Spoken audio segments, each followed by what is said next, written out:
NBA champion Miami Heat, five-time national championship winner Miami Hurricanes football, and Miami Hurricanes basketball. Powered by Anajar and Levine Accident Attorneys. Call 1-800-747-FREE. That's 1-800-747-3733. It's time for Sports Day. Turn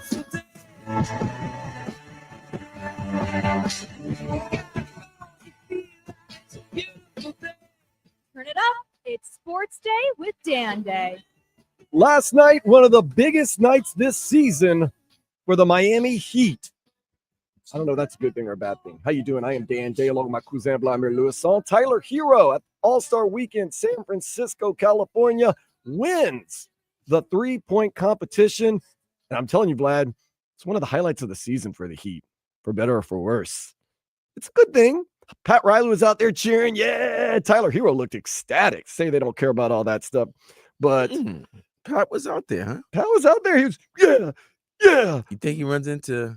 Oh, yeah. Oh, no, he doesn't run into it. But I'm sure both of them are kind of, you know, like sometimes maybe you're sitting out one night, you're kind of playing loud music, and your neighbor comes out and is like, hey, can you keep it down? You're like, yeah, whatever. I'll turn it down in a minute. Every time you walk out for like the next 2 weeks, you're kind of like, oh, they're not outside.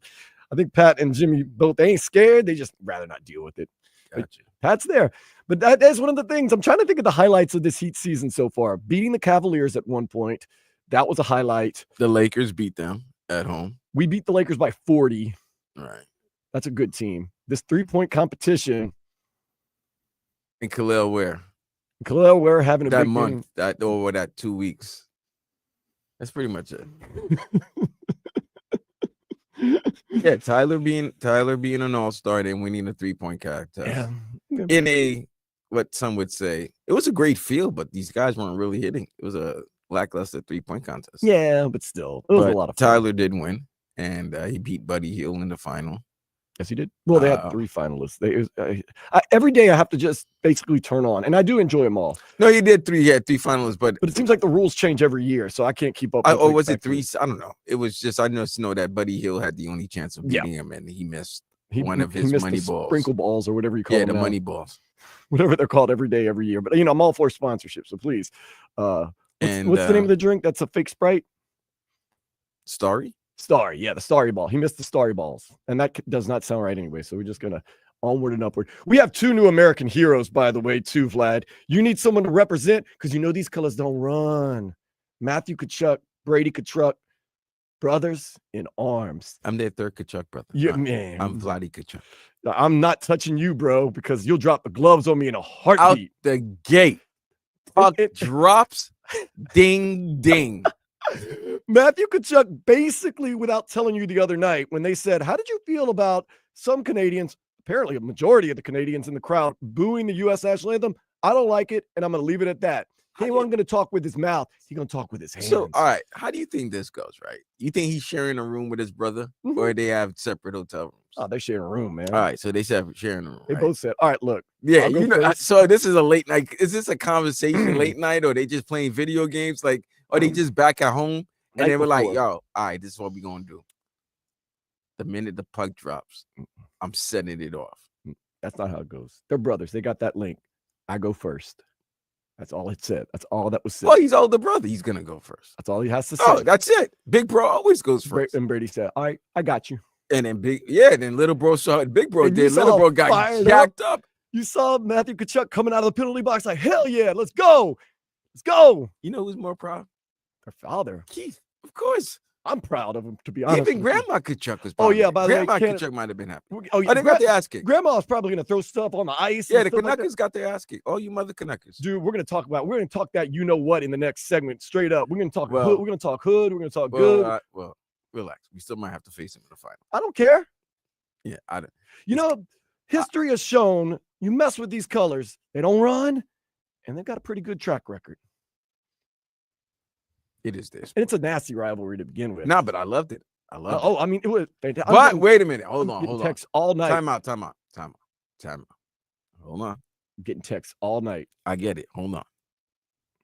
But let me ask you this, though. We are red, white, and blue. You know what I'm saying? With Team USA.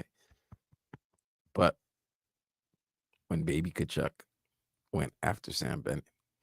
Hey, you know what? Did Collateral you- damage.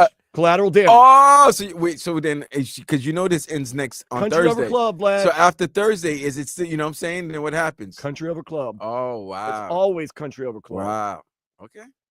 Am I wrong? 305-567-1560. I'm just saying, I yo, wanna because hear from you. that might be a problem when come after Thursday when Matthew and Sam got to be teammates again. Don't matter. Paul might have to talk this out. Nah, man. Matthew, his brother is his own man. I'm not my brother's keeper. You know that. That's still, but that's your other brother too. Handle yourself. Win Hey, a I cup. thought You won a Sam- cup together. I thought Sam kind of handled himself pretty decently too. The fights are pretty even, except the third fight was not that even, but the Canadian guy was huge. There was literally 3 fights in 11 seconds last night. You tell me that I don't have pride? You tell me that? Okay. Country over club though, Vlad, always.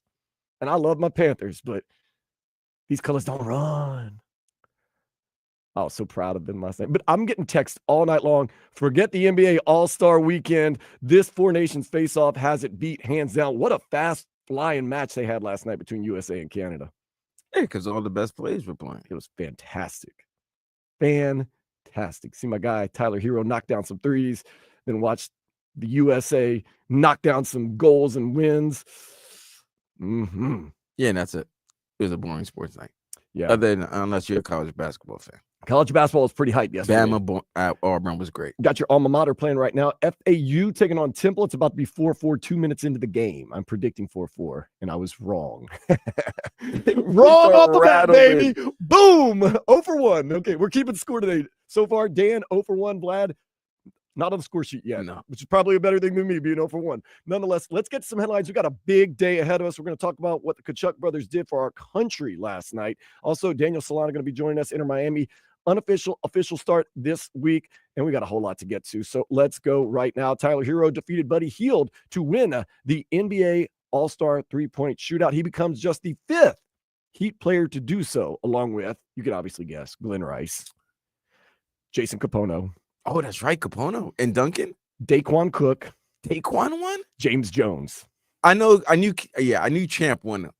I thought Duncan might have won one. Wow, it was Daquan Cook. That's the Daquan? second time that Heroes played in the three-point shootout.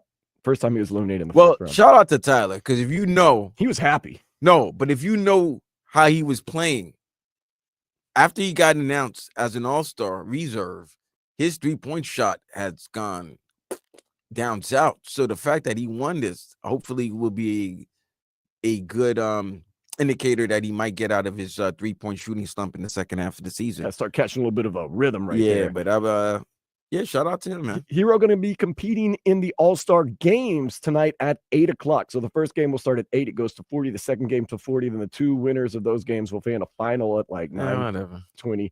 I don't know if they're going to play to 40 because in the Rising Stars game, the final score of the final all championship game was like 12-4. I don't know what's going on, but just watch. And we're going to talk about this later too. You know, as much as we like to hate on All-Star games, I start watching and I'm all in, man. I'm having a great time. I'm loving it. Oh, speaking of, the Magic's Matt McClung won a historic, at least that's what they're saying, 3rd straight dunk contest, while the Cavs, featuring Donovan Mitchell, Team Cavs, Donovan Mitchell and Evan Mobley, won the Skills Challenge. Matt McClung, would you trade your 3 dunk contest to just be on a basketball team regularly in the NBA? Guys, shout out the intangibles, bro. Oh, man. I mean, listen, Okay. to win 3 in a row, bro. Let's be real, man. Slam dunk contest. Nobody's That's ever cool. thinking that, but shout out to him because he had some impressive dunks. He had a perfect score last night on every single one of his dunks. Impressive dunks. And what I like, he He can't stay in merged. the league. He merged. Oh, he could dunk. He could jump. He just can't. He doesn't have any other He's skill. that guy you had in your high school basketball team that was a super duper athlete, but couldn't put it to good use. I think flying all over the place. They foul 4 times in 2 minutes. They'd have a block. They'd have a steal. They'd have a dunk, but then they'd be on the bench, like all over the place. Put it this way. When he was doing sliders, he went all for jumping ability. You know how you can make your all-star player on a video game? That's what I'm saying. He puts everything on Sliders, all his slides, like, because I always have this theory, like, some people just go when they get smarts, they get looks, what I'm saying, they get it, some people are just naturally muscular, naturally strong, they get strength. He went straight for jumping ability. Everything else he lacked. He didn't get anything else. Nothing. His slider went all for athleticism. Maybe the greatest dunker of all time.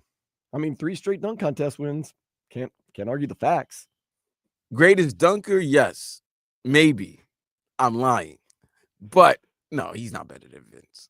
No, Vince Carter had the greatest dunk contest that the world has ever seen in the year 2000, I want to say. Was it 2000? Yeah, it was 2000. You're right. I was watching it in Celery Dorm in Wisconsin. That's you know why it was great? Because as great as his dunks were, there was 2 other guys who performed just as good. Well, not just as good. They performed very well. It's just that Vince was just way better. But Tracy McGrady and Steve Francis had a great one. Stevie Franchise. Team USA, whoop that trick. Get him. Whoop that trick. Team Canada 3-1 last night in the 4 Nations face-off.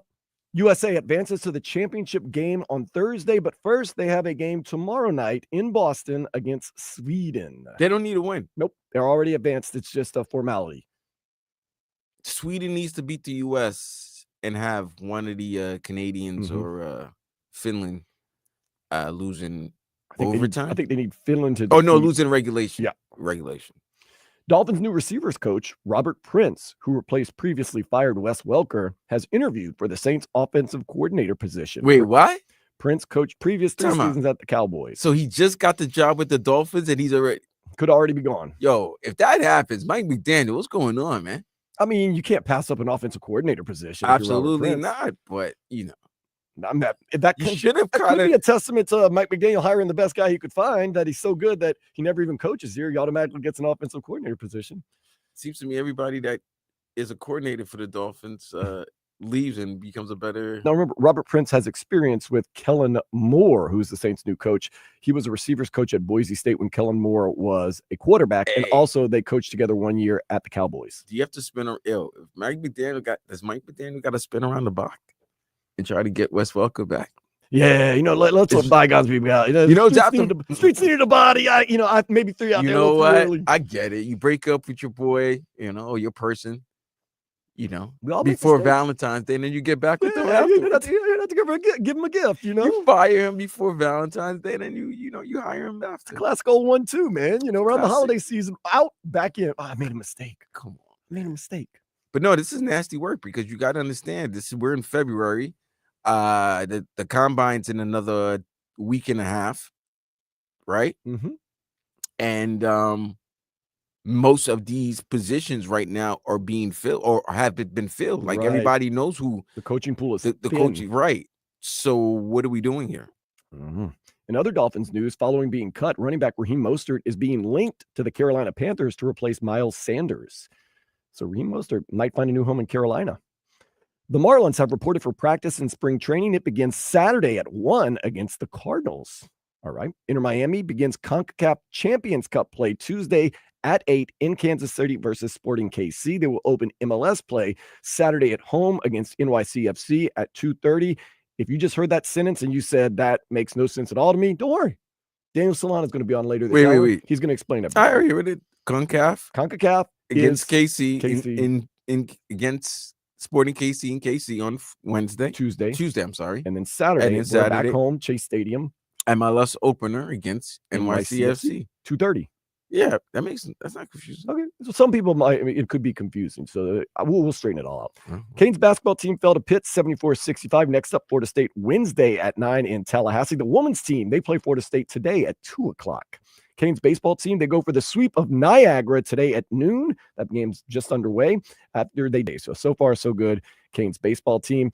Jalen Waters has decommitted to the Florida Gators, and Miami is emerging as a new spot for him to sign. The Armwood, Florida cornerback is a 4-star recruit and will take official visits both to Miami and Florida this coming season.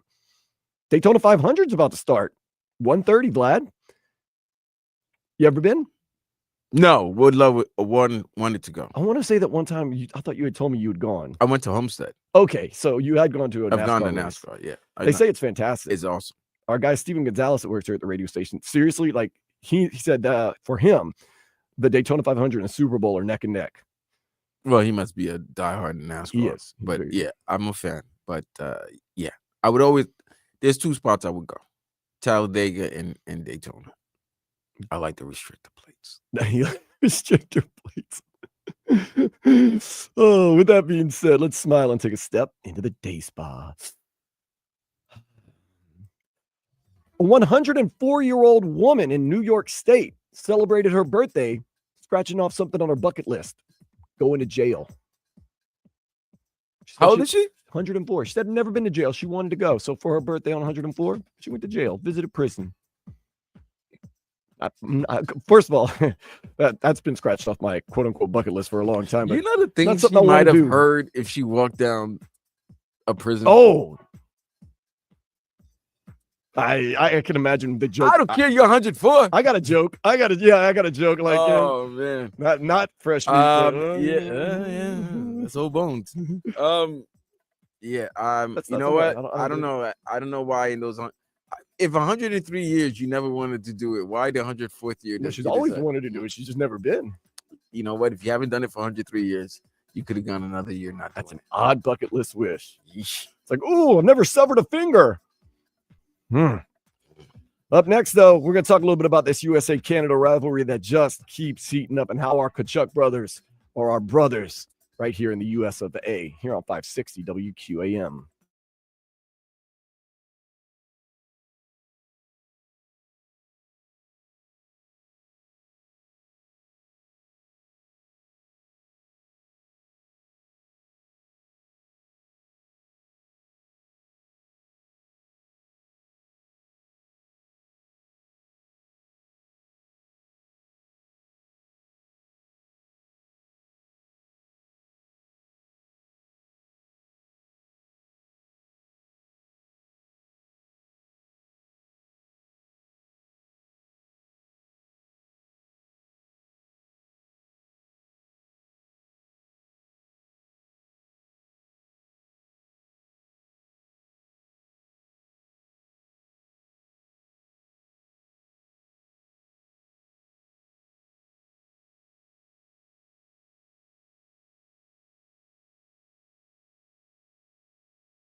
favorite station.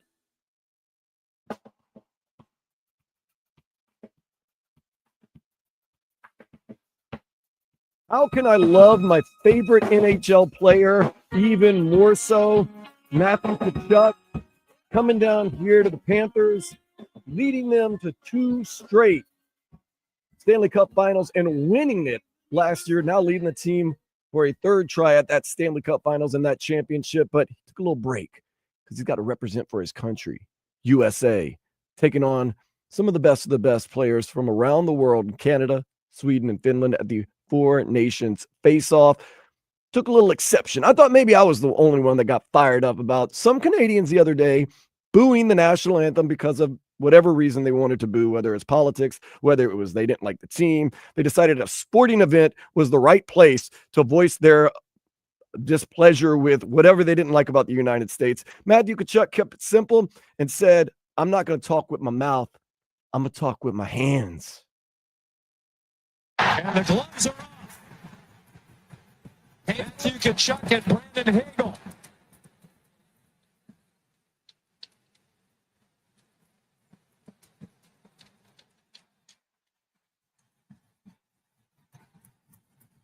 Hagel from Tampa Bay, Tkachuk from Florida.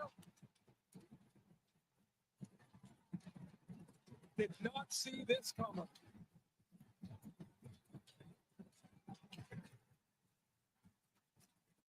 So get into a little fight. Gloves drop right as the puck drops, and you think, okay, message sent. That's not how the Tkachuks do things. Brady Tkachuk, also playing for Team USA. He had a little something to say. Give me some. This was set. And here they come, right, right. Right before the first Tkachuk fight, this was set up. Here you go.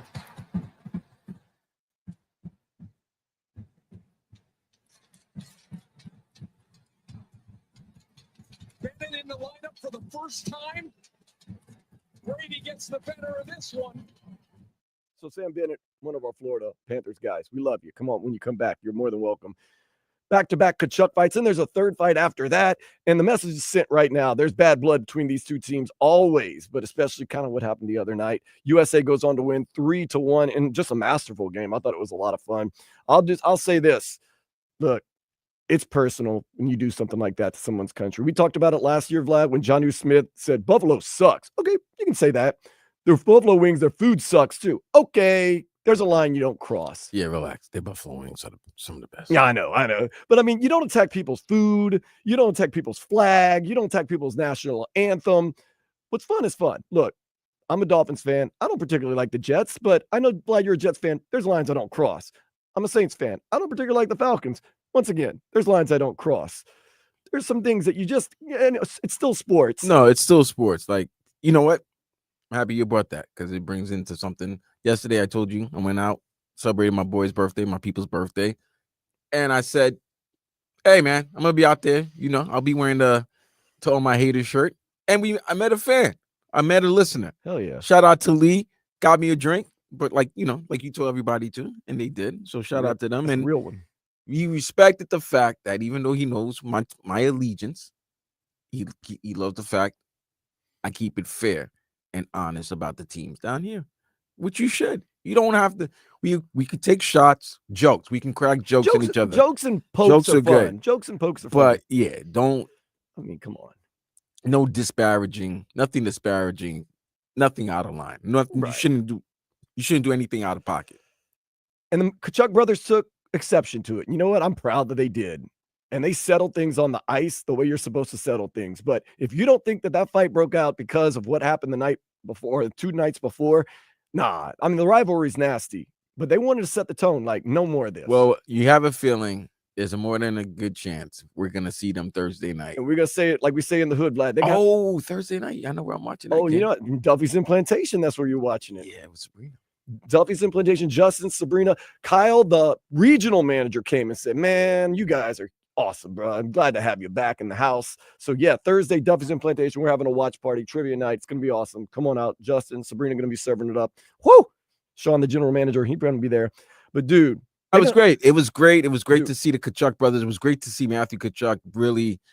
And it's something that's been happening. Something with his performance over the last 2 weeks. He's been playing out of his mind. Right leading to the All-Star, to Four Nations break. And he's continued that great play that he's had with the Panthers. Because it's almost like he scored a goal. 4 goals. Right. Hadn't he scored 2 each? Hadn't he scored like 6 consecutive games with the Panthers? Yeah. It was like 6 or 7 He is the consecutive games. king of getting the stick on the He's puck at the last healthy. second. He is very healthy right now. You could tell he probably had a slow start because they've had 2 long Stanley Cup runs with, 2 years ago, he didn't win. Last year, they did win. So he's fine probably getting back into like the real Tkachuk form. And then playing with your brother. Come on, man. Playing for your country. And mind you, they just played the last game. Yeah. And they both scored. Yeah. So, yeah, all this Tkachuk, it's been Tkachuk love going all around for the last couple of weeks. And they're continuing this. And how about if he wins this Four Nation Cup and he's like he's named most outstanding player or the MVP of this tournament? What a year for Matthew Tkachuk. You win a Stanley Cup and then you win the inaugural Four Nations Cup. Mm-hmm. Big time. Not bad. Not bad. Once again, though, the championship is Thursday. USA has already punched their ticket. Pardon the pun. This is the thing. You know the difference. Like Canada needs to come see us. Why do they need to come see us and not us them? Because we beat you already. Come see us. Oh, they're gonna come see. Wait. By the way, where's this final at? Better not be in Montreal. I don't care. No, I don't want to go back. Nah, y'all lost. Y'all got to come to Beantown. Boston's where they're playing Thursday night. So the finals in the Bean. Nations face off. Final. Let's see. Garden. Yeah. Okay. The Garden. Oh yeah. Now USA fans, it's gonna be rabid. USA fans, please show some class. Do not boo anybody's flag. It's the Bean. Yeah, I know. I'm scared. If there was any town that might be doing it. There's a lot of towns that would do it. One of them is the Bean. Boston, they don't like. Now I got to get nervous because I've talked all this like how classless it is. And I can get really American history over here. You know how Boston gets down. I mean, they've got a long history. Yeah, they like spilling tea. Whew, man. Okay, show some class, guys. But that's gonna be awesome. What is gonna be 8 p.m. Boston Garden. Team USA versus probably more than likely Canada. Team Canada. Come see us. And it's gonna be awesome. You're gonna have.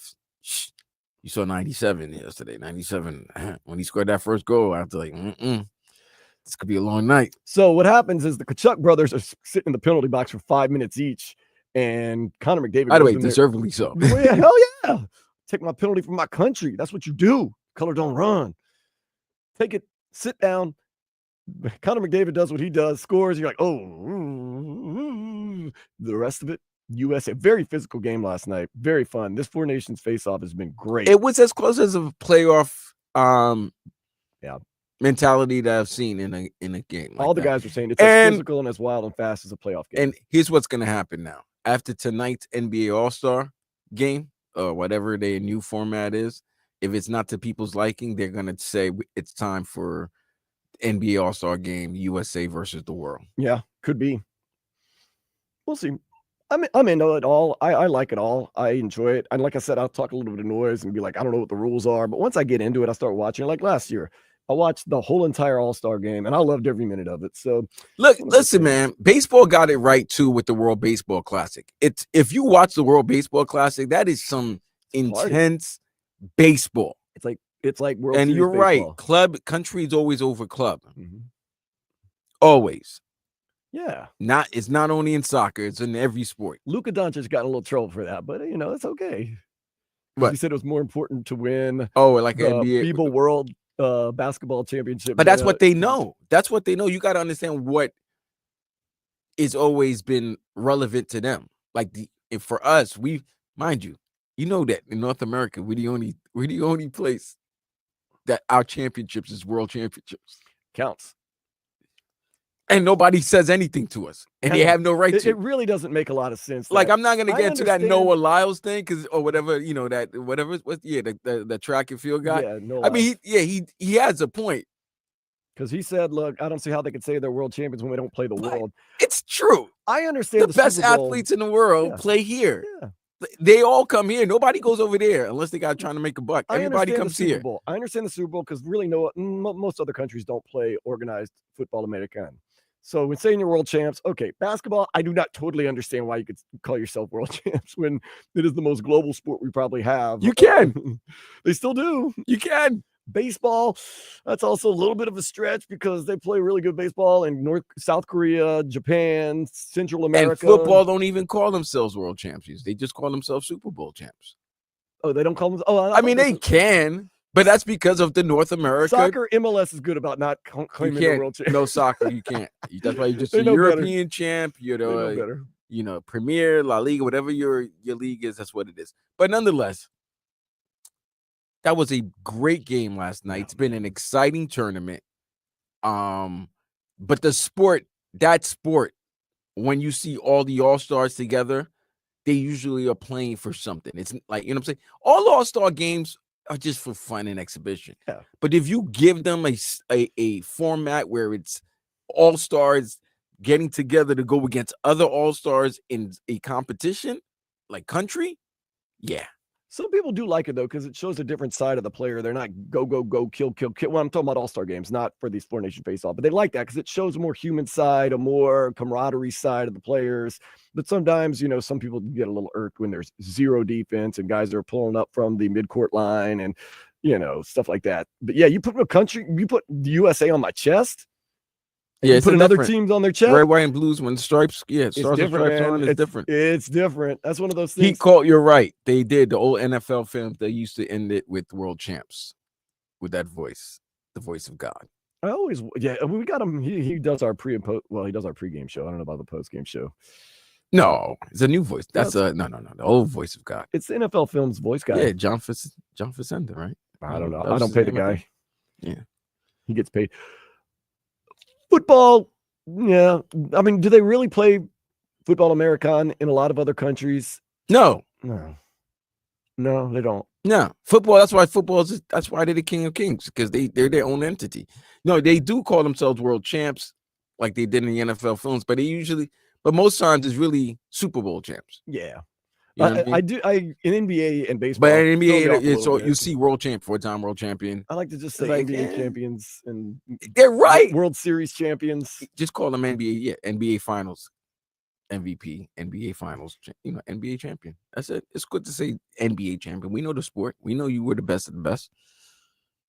I'm not gonna get all no allows on this, but I get it though. I get it. But I just love the arrogance of North America all these years to just say, yeah, we're the world champs. Yeah, it always struck me, even as a kid, like, what? Wait, how does that? How do you know that? How do you know? Like, literally, the real world champion is the Olympics, and you have like World Cups the world world champion, FIBA World Championships and stuff like that. I'm trying to think if there's any other international cup or thing that people play for. I mean, baseball, you have the World Baseball Classic. I mean, technically, like I said, do not knock it. I know these games start on crazy times because they're in Asia, they're in the West Coast, and they're down here in South Florida.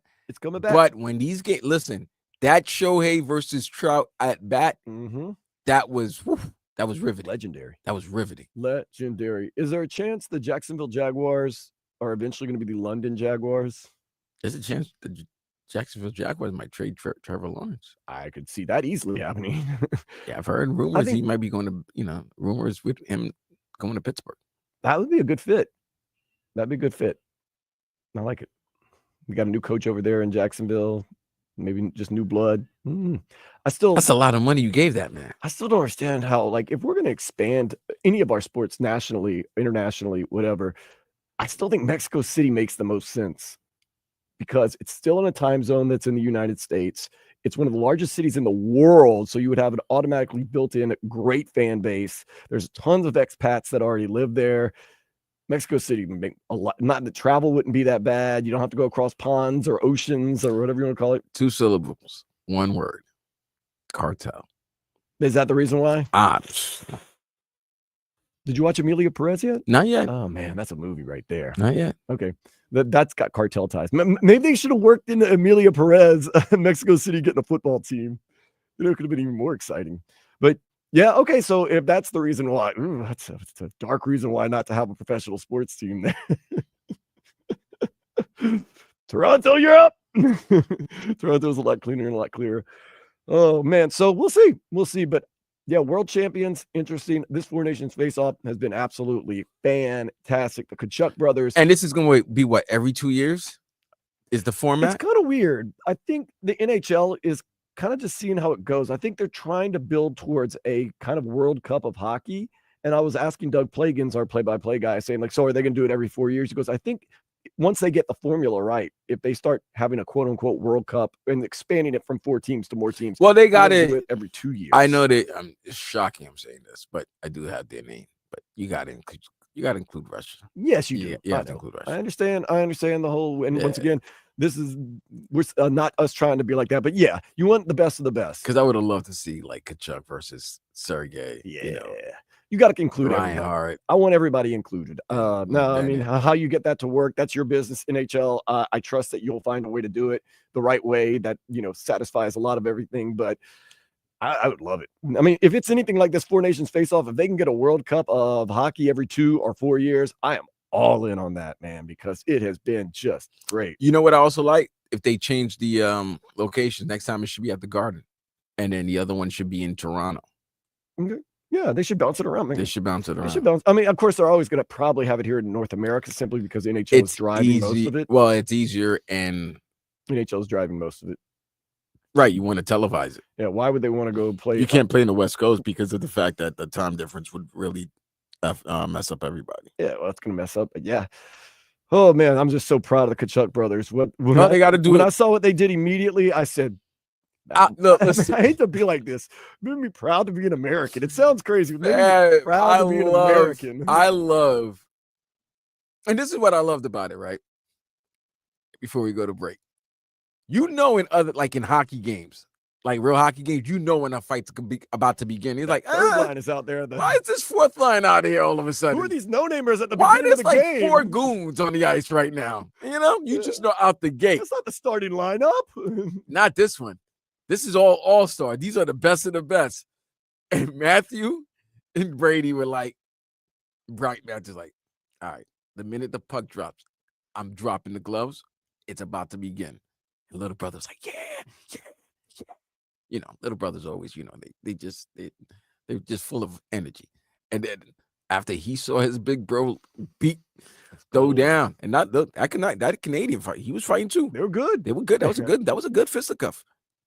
He got jacked up. So when he got Sam Bennett, you're next. I don't even think he wanted to go after Sam. It was just whoever was in a Canadian jersey, the closest Canadian jersey, and he went at him. But that was great, man. That was awesome. 305-567-0560. Jump in. Daniel Solana going to be jumping in next. This week is the unofficial and official start of Inter Miami's campaign for this season. That's next here on Sports Day 560 WQAM.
There's the cool Rewind feature where you can listen to any part of any show you might have missed anytime. Get it now and make WQAM your favorite station.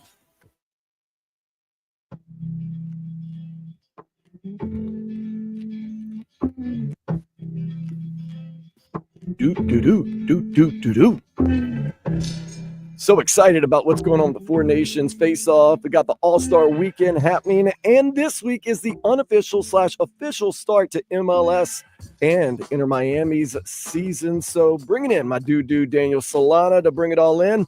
Daniel, break it down in layman's terms. Two different kind of starts to the season.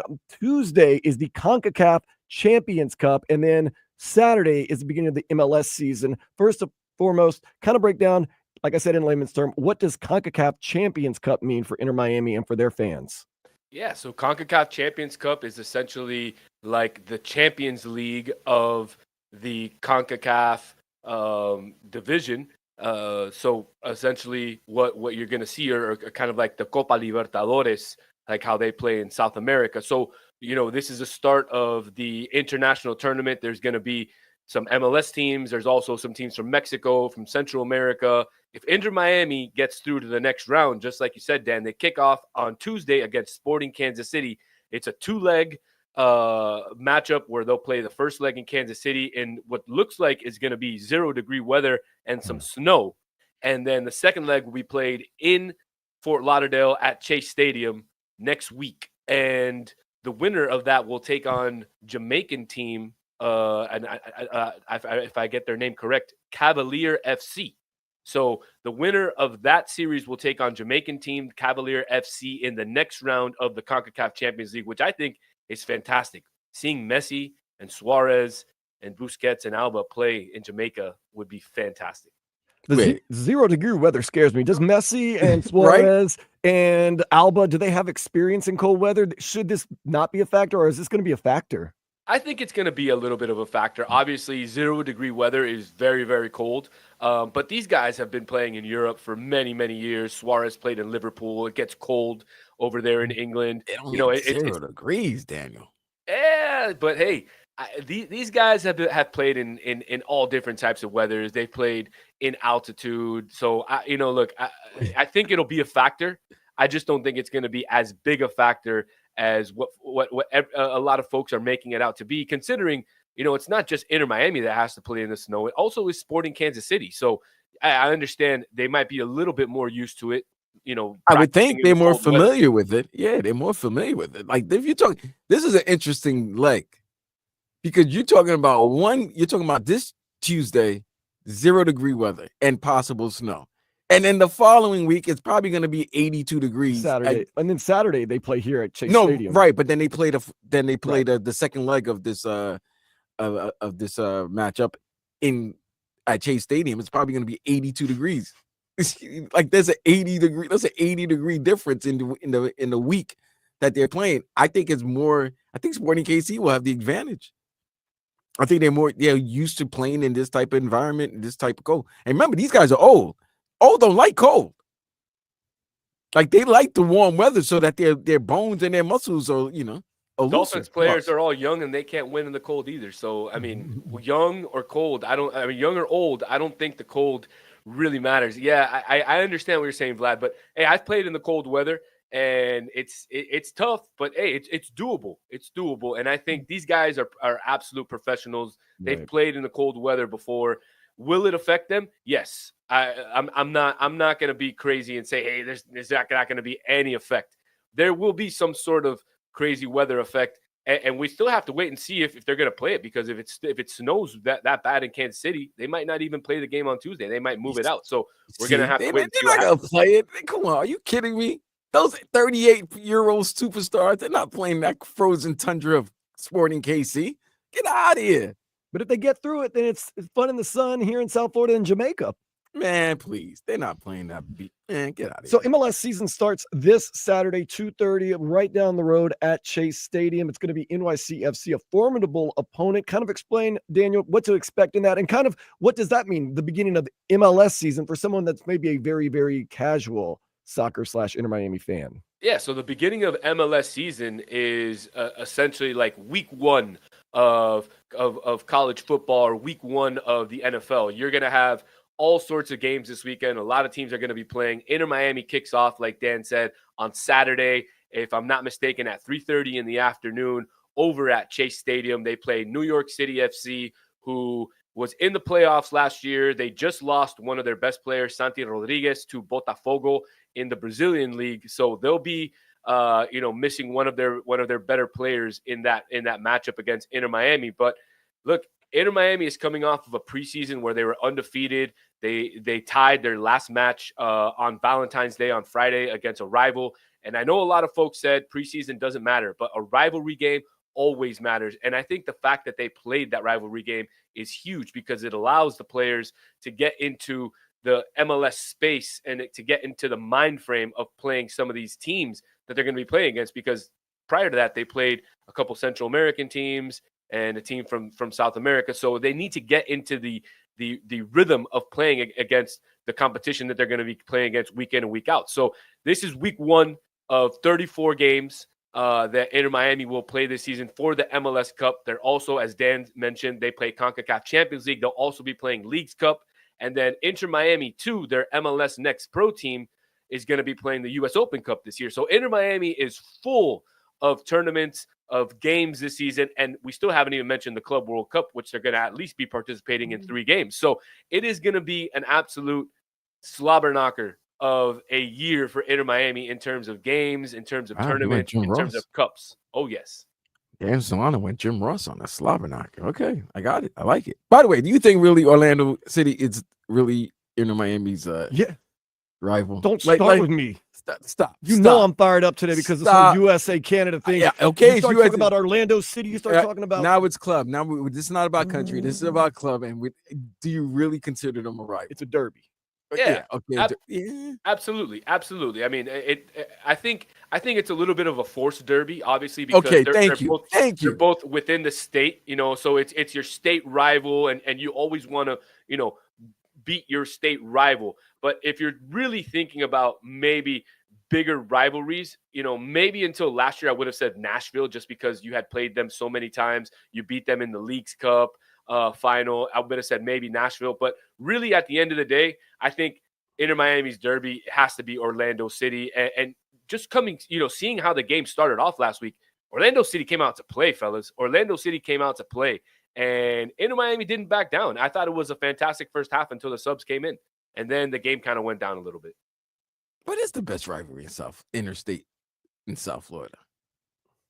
Miami, Florida State. Well, besides that, that's the ultimate. No. Besides the college ones get out. I'm talking about professional. Is it Marlins Rays? No. Lightning Panthers? Lightning Panthers. You saw them fighting last Heat Magic? No, or Inter Orlando City? Lightning Panthers. Lightning Panthers. No Lightning doubt. Panthers is one? Yeah. No, I'll tell you, Orlando City's dirty as hell. Before we ever played a match, they were putting out videos. Oh, the Fort Lauderdale, Inter Miami, And remember the team we had to beat to make our first playoffs. We scored in the first minute against Orlando City. Whoop that trick and go to the playoffs. That was a couple of years back. Orlando City, there's been some nasty talk, some nastiness in the business. So I'm giving you the reason why this is a derby, at least. Dan Day's making a valid case to make this might be number 2 then. This might be the number 2 heated in-state rivalry professionally. You can talk to my supporters group, Vice City 1896. They say that the Orlando City fans have been nasty physically and verbally whenever they've gone to their territory. You know what that means? We're going to an Orlando City Inter Miami derby in Orlando. Daniel, you're driving. Let's go. Let's do it. No, seriously, let's do it. Let's go. Let's go out there and rep. We got Vice City 1896. Let's do it. Out there. Let's do it. Southern Siege will be there. I don't like it. Dan, I don't know if you lying, but my cousin wouldn't lie to me. You really say they talk hella trash like that about Inter Miami like that? Oh yeah. All right, it's time. Oh yeah, Vlad, you didn't hear about what some of the supporter groups in Orlando from Orlando City did a couple years ago. They came down and they spread purple paint all over one of the Vice City kind of paintings that they did in Wynwood. You didn't hear about that? Nah. Oh, yeah. So you didn't? It's heated, man. They came in, they put purple paint all over one of those murals that they did out in Wynwood. I like it, Miami. So I like it. Orlando City. You better watch out. We're like the Kachuk brothers. We'll come for you. Drop the gloves. All right, Vlad's gonna have his arms folded. Hey, we make a pretty good line in the NHL between the three of us. I'm just saying. Drop the gloves. Now, Daniel, we are starting the MLS season, and basically it's the unofficial and official start of the season for Inter Miami this year. Of course, we know Lionel Messi. We know El Pistolero, Luis Suarez, Jordi Alba. We know about Sergio Busquets, who is a player, maybe not a big name, that we really need to look out for this year, and you expect to really make a name for themselves with Inter Miami. So as we watch and as we listen this year, who is one of the under-the-radar guys that we should be looking for? Well, I don't know if he's really under the radar. Inter Miami just signed him during this offseason.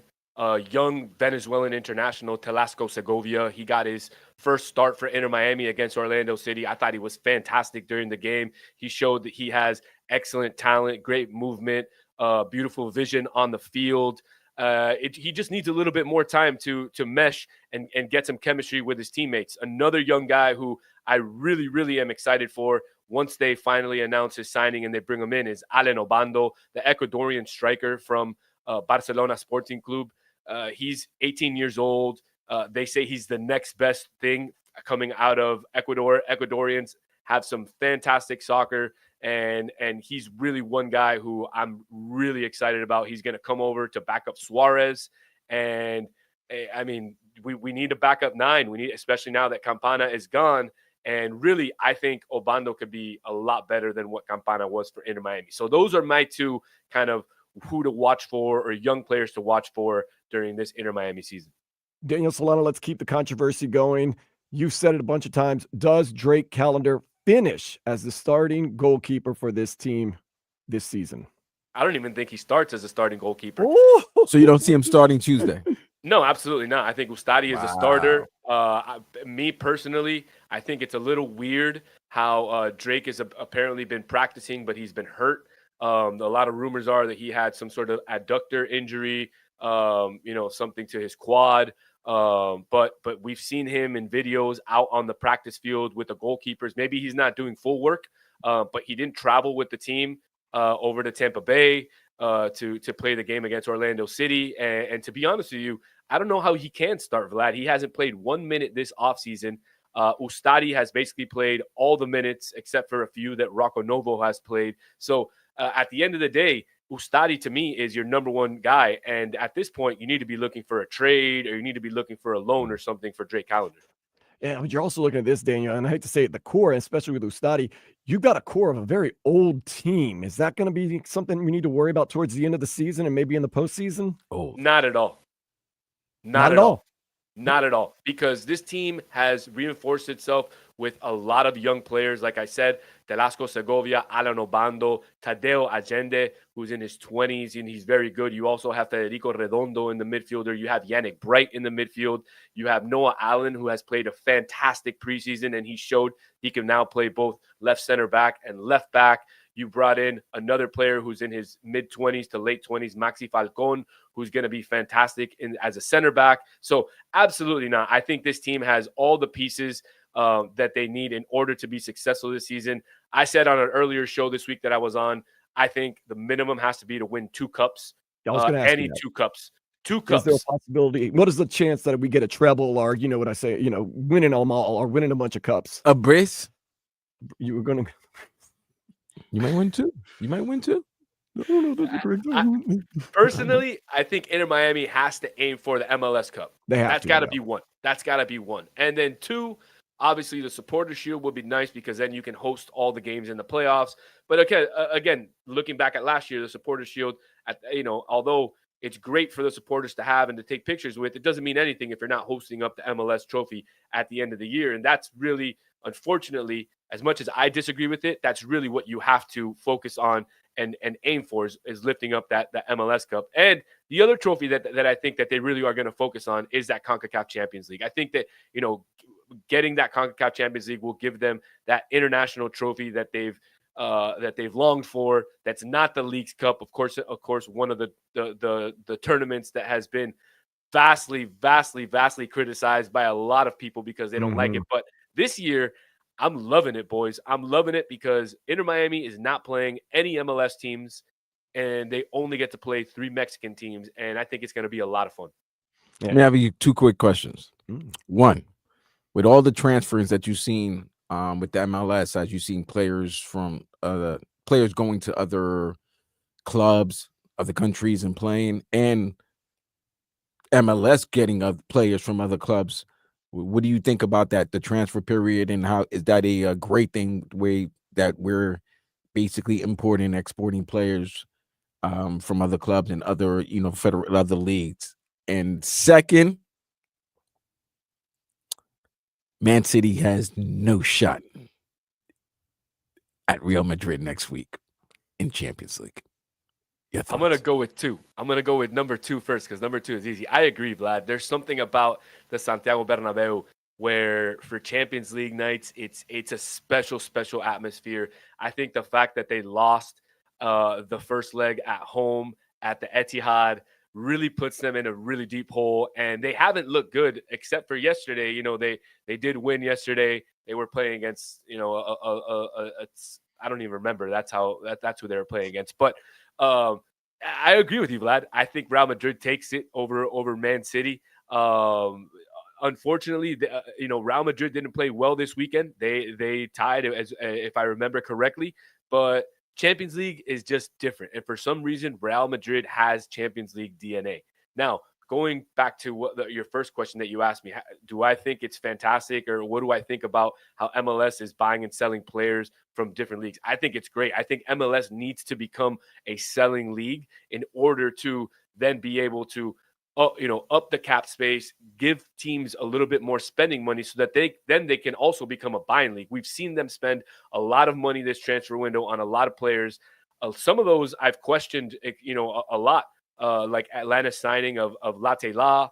To me, I think spending $27 million for a player who comes from the league, from the league championship division, is absolutely preposterous. I would have said 12 to 15 would make more sense, especially when you've seen some of these other players within the league now with the new rule where you can buy a player with cash. You see Lucho Acosta moving from Cincinnati to Dallas. You've seen Evander moving from Portland over to the Eastern Conference to play in the Eastern Conference. So again, you've seen a lot of these players moving in and out, players being bought from outside. But I think what needs to happen is the owners, and more so the general managers, need to become a little bit more efficient in their spending, because you're going to see that some of these, look, maybe Latela destroys it and scores 50 goals and he's going to shut my mouth, maybe. But from what I've seen, if you are spending $28 million on a League One or a league championship league player, then what are you going to spend for, Neymar if he's going to come in the summer? $100 million? And we know that that's not going to happen, because not even Messi makes that much. So you got to start setting standards for what you're going to try to spend. If not, you're going to spend tons of money for mid players all the time. Yeah, you can't just throw money at it and think it's going to fix everything. So Battered Herons podcast, Daniel Solana at Danny Solana 5. Oh, the better Solana, as I like to call them. At Battered Herons. Join us next week. Hopefully we'll be talking about and celebrating 2, not 1, but 2 Inter Miami victories. We'll have you on next week, Danny. Thank you so much, brother. Have a good one, man. All the time, Dave. Thanks. Back with Sports Day next on 560 WQAM.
That last segment with Daniel Solana got me excited about this Inter Miami season. I think Tuesday I'm at Riverside Market and Plantation for trivia. I'm going to ask the manager, Chris, to turn that Inter Miami game on the TV because I got to see this against Sporting KC for CONCACAF Champions Cup. Then we might be on the air. Damn, I have to get my Apple subscription back. I know I got to get my Apple subscription back. So I actually got to pay for it this time because, man, the internet's been cracking down on those websites, bro. I ain't lying. So I got to watch it Tuesday, and then we might be on the air next week, Vlad, for Saturday at 2:30 or 3:30 when Inter Miami play. No, we'll be on. We'll be on the air no matter what. So we're gonna have to find a way to catch that game too. It says Mitch said just texted and said that on YouTube and Twitch, he said that it's gonna be on FS2. CONCACAF will be. MLS games are you got to go to the Apple and stuff like that. Yeah, you got to go to the app. And other people are texting in 305-567-0560. I'm getting all types of just private texts. Me and Daniel Solana are going back and forth. That was awesome. Thank you. My dude Lewis from the Wolfpack. He's asking about trivia nights and where. Oh, by the way, the two titles for Duffy's. The two titles is double. I said brace. That's what goal. I love that. The two titles is a double. 3 titles is a treble. All right.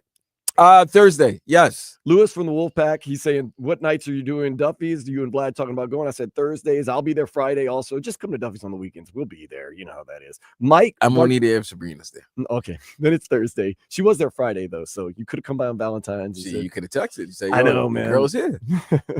Mike, one of the bartenders at Funky Buddha, said, give us a holler. He's listening right now, so we appreciate that. Shout out to the Funky Buddha. Love him out there. You're going to be out there tomorrow on President's Day. Going to be a good time.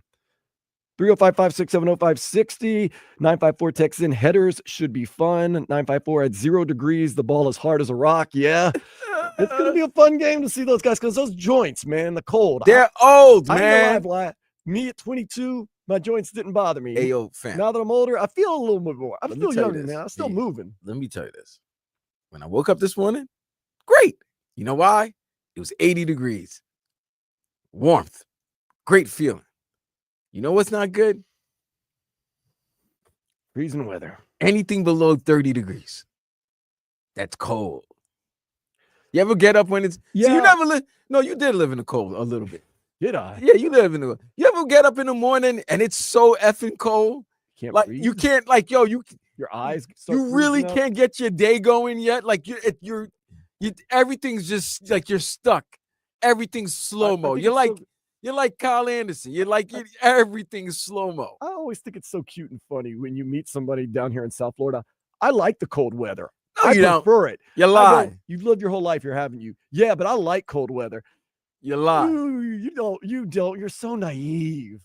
You're lie. so naive. You lie. Let's take it from a guy who lived in New York all his life. Once that sun gets into your body, it sucks away. Pause. Takes away all your cold, everything. And then I like it to say face. I've been to Colorado. Shut up. Your cold restraint, everything. Nah. You took a vacation for 2 days to cold weather, and it was probably like 32 or 3 degrees. Yeah, you like cold weather. Live in it, brother or sister. Every day, 6 months out of the year where everything's frozen and it gets below 20 degrees. You're invited. You're more than invited. I'll stay down here and stay cool. I'll stay cool. When I say cool and warm. I got distracted. 305-567-0560. 754 text in about, I'm guessing about the Four Nations face-off. I think the league is using it to test new ideas like the 10-minute overtime and stuff like that. Yeah, it could be a way that the NHL or just hockey in general testing out some new things, which, hey, I think that's totally cool because we've known that some of these, other leagues that try different things filter their way into the main part of sports. And sometimes it's for better. Sometimes it is also for worse. Of course, you can also jump in on the YouTube or Twitch, 560 WQAM. That's YouTube. That's Twitch. A lot of people saying they love Daniel Solana, how much they love hearing about soccer. Yeah, we're a show that gives you, not just Dolphins, not just Heat. We give Marlins, for better or worse sometimes, Inter Miami. Talk about it all, man. Miami sports fans in general. So we appreciate you jumping in and joining us. Right now, we're going to jump in and get some headlines going. Tyler Hero defeated Buddy Hield to win the NBA All-Star three-point shootout. He becomes the 5th Heat player to do so, along with Glenn Rice, Jason Capono, Daquan Cook, James Jones. Hero will compete in the All-Star games tonight. They begin at 8 o'clock. So if you're looking for something to do tonight, check that out.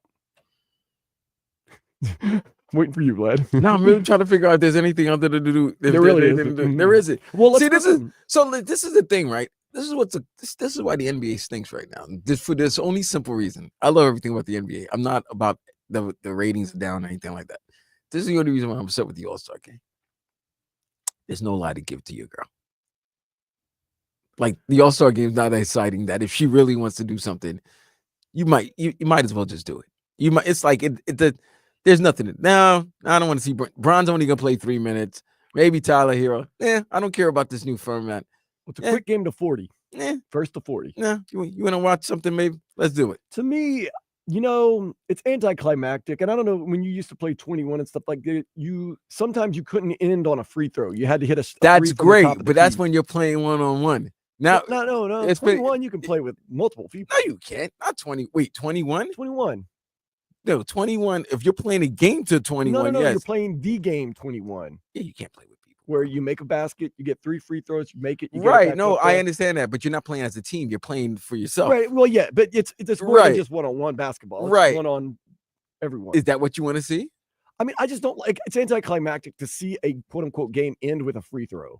I want to see a basket being made to end the game. Well, there's a target goal. So if they hit the target goal, that's the top victor. Of the key. Bring it back to the playground. Okay, you got the game, but now you got to make no way. 5-on-5, you get to 30, you get to 39, and then no, you got to make the free throw, then you get top of the key, and you miss it, then it goes back to 30, whatever, 5. No, I think it'd be cool. I mean, they're already. I like where you're heading. It just doesn't make it. That's another good idea. Why don't they have a 21 tournament? See, now that would be cool. See, now they were thinking about the 1-on-1 tournament, and I think the 1-on-1 won't happen because of brands. But if you do a 21 where there's a whole group of people, right? Like let's say just 4 guys. No, make it 6. Okay, so 6 on one half and another 6 on another half. Okay, you don't think it'd be too crowded? No, because it's 6 people in a half court. Like they got the whole. I mean, it's not you and I, Vlad. These are guys that are like 6-7 foot tall. But fam, they already play on half courts all the time. So just they're not, and it's just only 6. It's not like there's 4 other guys. That would be. I would check that out, man. 21 knockout tournament with all stars playing. With all stars with tip ins. See, that's why I was like, I like where you're heading there. I just didn't like the 21 with the 5-on-5. No, okay. But so now, if you're doing a 21 tournament like on an All-Star Saturday, I dig it. Now, tip ins, are they allowed? No, because airball. The only way it's allowed is of airball. You have to take everything back to the top of the key. But I'm saying tip ins because usually if you miss a shot and someone tips it in, no, everything's got to go to 0 or you go back to 15. No, if somebody shoots an airball, yeah, that's it. But everything's got to go back to the top of the key. No, just typical. Everybody knows the rules of 21. Just play it straight. Yeah. That'd be fun. I could see you talking about if you miss your own shot and then get the rebound and put it back in? Or like if you miss a brick and I tip it back in, you have to either go back down to 0 or if you're above 15, you go back to 15. Nah, you only go back to 15 if you miss the shot. If you miss the top of the key. Yeah. Okay. Yeah, I would love. I mean, just imagine like Damian Lillard, Donovan Mitchell, Khalil Ware. Kevin Durant would win. Yeah, that would be cool, man. KD would win all and I mean, the time. you could throw in some stars. No, that would be great. That would be fun. You see, I like where you were going there. We just had to talk it out. I just didn't like the 5-on-5 aspect. Yeah, okay. So we worked our way through the 5-on-5 to making it just a traditional game of 21. Now, I'm not saying that's the All-Star game. I'm saying that's like the skills challenge. That's like something that's added to All-Star weekend.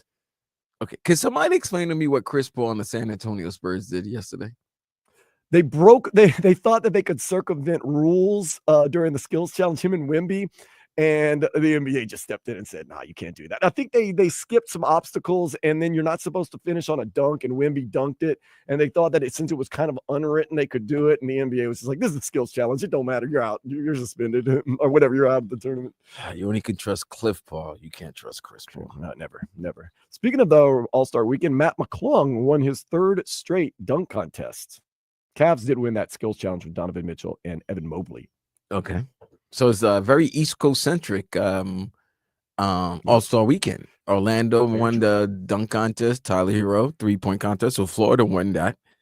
And the Cavs won the skills. Mm-hmm. Okay. So okay. Team USA whooped Team Canada 3-1 last night at the Four Nations Face-Off. They advanced to the championship game later this week, but first they have a game tomorrow night in Boston against Sweden. Oh, that's awesome. So that means they'll be in Boston for 4 days. Yeah. For the rest of the week. That's cool. Dolphins' new receivers coach, Robert Prince, who replaced previously fired Wes Welker, has interviewed for the Saints offensive coordinator position. Prince coached the previous 3 seasons with the Cowboys. If he takes that OC job, which he probably will, If he gets it. That's nasty. You're looking at a nasty position there, Mr. McDaniel. You got to fire. You got to find a new offensive. And here's the other thing, receivers right? coach. Here's the other thing, Dan. Are people looking at Mike McDaniel as a coach on a hot seat? So if they get a job with him, he might be a one and done anyway if things don't go out. Yes, don't work out the way it should. Stability with the position. So there might not be a stability, yes, being under his staff right now. Because I'm gonna tell you this: Anthony Weaver is making headway. So whatever happens this year, Anthony Weaver is going to probably, if he still has another top 5, top 10 defense, he's probably going to get a coaching job next season, or definitely going to have more interviews. Right. You feel as though Anthony Weaver, if he continues on his trajectory, Right. eventually he'll get a head coaching job, if not easily find defensive coordinator work anywhere he, basically so chooses, because he seems to have it figured out. So and far. he's not, and McDaniel's not giving up the play calling because that's what he always wanted to do. So he's not giving the play calling, even though they did bring in the former offensive coordinator of the Texans, with Bobby Slowick. Sweeney. Yeah. Mike McDaniel even said it. He goes, "Look, I'm going to call the plays until I don't need to be calling the plays, and then I'll advocate, which means I'm going to call the plays." And right now you're talking about a coach who's on the Foreman grill right now, and you got players who's you don't even know if they certain players, especially that wide receiver position. You're expecting a lot from your top 2.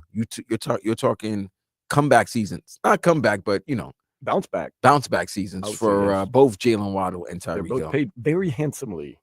Yeah, and it kicks in this year. Yeah, speaking of being on the Foreman, well, off the Foreman now, former Dolphins running back Raheem Mostert, after being cut, is now supposedly going to end up in Carolina with the Panthers, possibly replacing Miles Sanders. Damn, they get older. Yeah. What's wrong with Carolina? You got a young quarterback and y'all just getting older running backs? Yeah. That makes no sense. Experience, man. That's the thing. Experience what? Experience to being injured? He's going to be injured. I don't know. The Marlins reported for practice and spring training that begins Saturday at 1 against the Cardinals up there in Jupiter. In Miami, they begin CONCACAF Champions Cup play. That's Tuesday at 8 in Kansas City versus Sporting KC. Like we said, that one's going to be on FS2. And they open MLS play Saturday at home against NYCFC. That is going to be a 2:30 game. Ooh, let's see if we can find out anything about the Canes baseball team. They're playing right now. Let's see. Don't know what's going on. It's so hard to follow. Are you humming Diana baseball. Ross because you just heard that in the hallway? I think I just heard it. Are you coming out? No, I'm not. That's not I need to find an accurate score. Miami Hurricanes, they did win the first 2 games against Niagara. They are playing right now at Mark Light Field, and hopefully we'll get some type of a score and an update on them very, very soon. I don't know why I'm singing that. I know. Diana Ross is all in Dan Day's head. I know. Not the worst person. Lady Boss. Not the worst person to be in your head. Lady Diana. Top-ranked Auburn. Tracy Ellis. Held off second-ranked Alabama yesterday, 95-85. Another battle of ranked teams today at 3 o'clock. What's that? 9th-ranked St. John's. The Johnnies against Creighton, right? 24th-ranked Creighton. The Blue Cardinals. You know what I missed? I realized that Blue Cardinals, the Blue Jays. They don't put good games on Sundays anymore. Like they just overload every good college basketball games on Saturdays, bro. Yeah. Like right now, Ohio State, Michigan, and back in the days that was a good game, but there's no good games on Sundays. I don't know if they think the NBA. I guess the NBA is going to start cooking again. Yeah. Once the All-Star break ends, they're going to start taking over with doubleheaders. But guys, ladies and gentlemen, getting into your basketball right now. We're about to go into March Madness, and then from March Madness and the Final Four right into the NBA playoffs, and hopefully, after a great showing by Tyler Hero, the Miami Heat make a little run. Could make a little run. Daytona 500 getting underway in just a couple of minutes. Another great Florida event. Nice. Speaking of nice, let's go ahead and take a step into the day spa. A Brazilian couple is celebrating 84 years of marriage. Where they hold each other's pinky fingers? I bet you they both have one wish. One wish. Get me out of here. Yeah, pretty much. Or maybe it's too late now. Oh, whatever. We made it work long enough. You do know my theory about when I see old couples holding the pinky fingers together. That's just showing the length, the duration. But that's also the man saying, sorry, baby, for all the problems and trouble I put you through in these 60 years plus. I thought it was symbolism, but they're just barely holding on. Oh, barely holding on. Oh, yeah, no, it's everything. It's all of that. It's a triple entendre. Triple entendre. Oh, we got to get into what's going on this weekend. It's been All-Star Weekend. Although So what happened with the 84, the Brazilian fan? they're That's it? still hanging in there. That's it? They're just holding tight. They just holding hands? Holding tight. That's it? Yep. Thinking, man, that guy's a saint. Yeah, because he was the double back in the days. Brazilian. Oh, well, good for them, man. Hey, congrats. Congratulations. Oh, it is All-Star Weekend. Even though we complain a little bit, it's still pretty darn cool. We're going to talk about that next here on 560 WQAM.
Stop.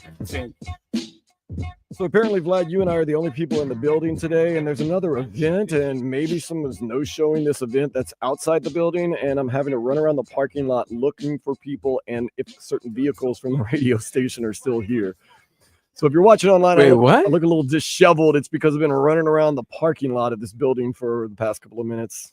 So wait, we're supposed to have an event downstairs. No, there's supposed to be an event somewhere in some god-awful place, I'm sure. And it's for another station. And apparently they're having trouble getting in touch with people that are supposed to be setting up the event that work here, and they're nowhere to be found. And they want me to check for station vehicles if they're still here. And I don't know, I'm doing all through text while I'm on the air. Imagine. Imagine. That's why I don't step outside the studio. Try to be a team player, you know? Man, forget being a team player. Put that one on the resume. You gotta be a Jimmy Butler sometimes. Sometimes, man. Sometimes. I wonder what other radio personalities here would do what I just did. I don't know. Nonetheless, Tyler Hero wins the big 3-point competition last night. 5th player in NBA history. In Miami Heat. Well, history. NBA history to be a Heat player to actually win that. I can't believe Daquan Cook won the 3-point shooting contest. When you're hot, you're hot. When you're not, you're not. It's like that. What year was this? Who cares? I mean, honestly. Like the other guys I could see. Champ, James Jones, I see it. Glenn Rice. Of course. Of course. Tyler, yes. Jason Capono, yes. Of course. But Daquan? When you're hot, you're hot. But I'll tell you, man, like I complain a little bit about it. And I know we can kind of make fun of the game tonight. Like, how's it going to go? What do you mean? What's the score? What? But the thing is, once I turn it on and start watching, I'm totally into it. So, like, I'm going to stop whining and complaining and being like, I don't know what's going on. And what about this? And what about that? Because when you do break it down and start watching it, it is enjoyable and you do have a good time and you do see the camaraderie and it is fun. And the stuff that these guys can do, especially in the NBA, is amazing. Even when they're not trying their hardest, how good they really are. So I'm not complaining. And this Four Nations face-off, like you said, Vlad, when you put that country's name on your chest, changes everything. Absolutely. No more playing around. You saw it last night. The Kachuk brothers were willing to fight for their country, literally fight for their country, because that fight was predetermined. And it was mostly because there's a rivalry between USA hockey and Canadian hockey, but also took a little exception to some of the Canadians the other night in Montreal booing the American flag and national anthem. And you know what? I'm proud of them. So if they play Canada in the final, do you think Canada begins the final game with a fight? Why not? You gotta do it. They got to. I mean, these guys aren't scared, man. These are hockey players. They go. But it's gonna be very interesting after Thursday evening. Because Matthew and Sam, they probably got to take the same flight back together. So Matthew Tkachuk gets into a fight the very first second of the game. The second they pull Matthew Tkachuk apart, his brother, Brady Tkachuk, gets into a fight with Sam Bennett, who is Matthew Tkachuk's teammate. Stanley Cup teammate. Champion. You know Matthew Tkachuk when you see his name. You lucky I didn't whoop your ass. I'm just saying. He wouldn't do that. This could bring bad attention. No.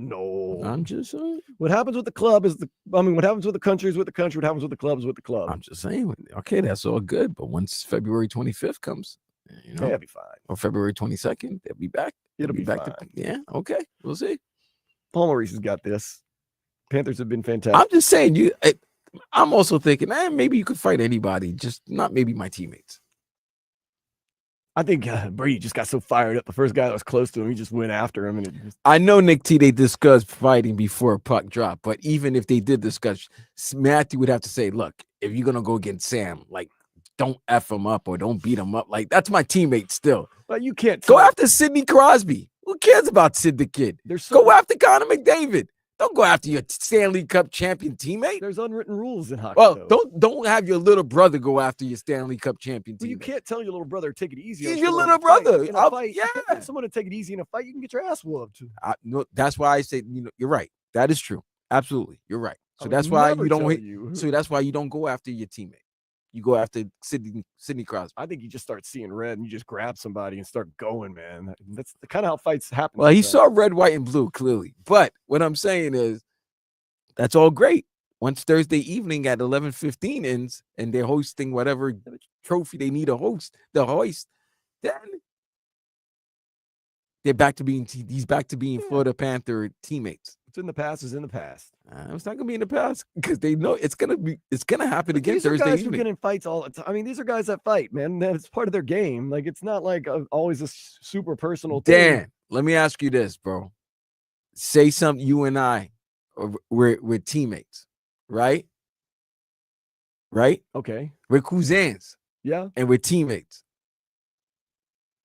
And Marcos is on another team. Mhm. And Marcos and Tobin are another team, right?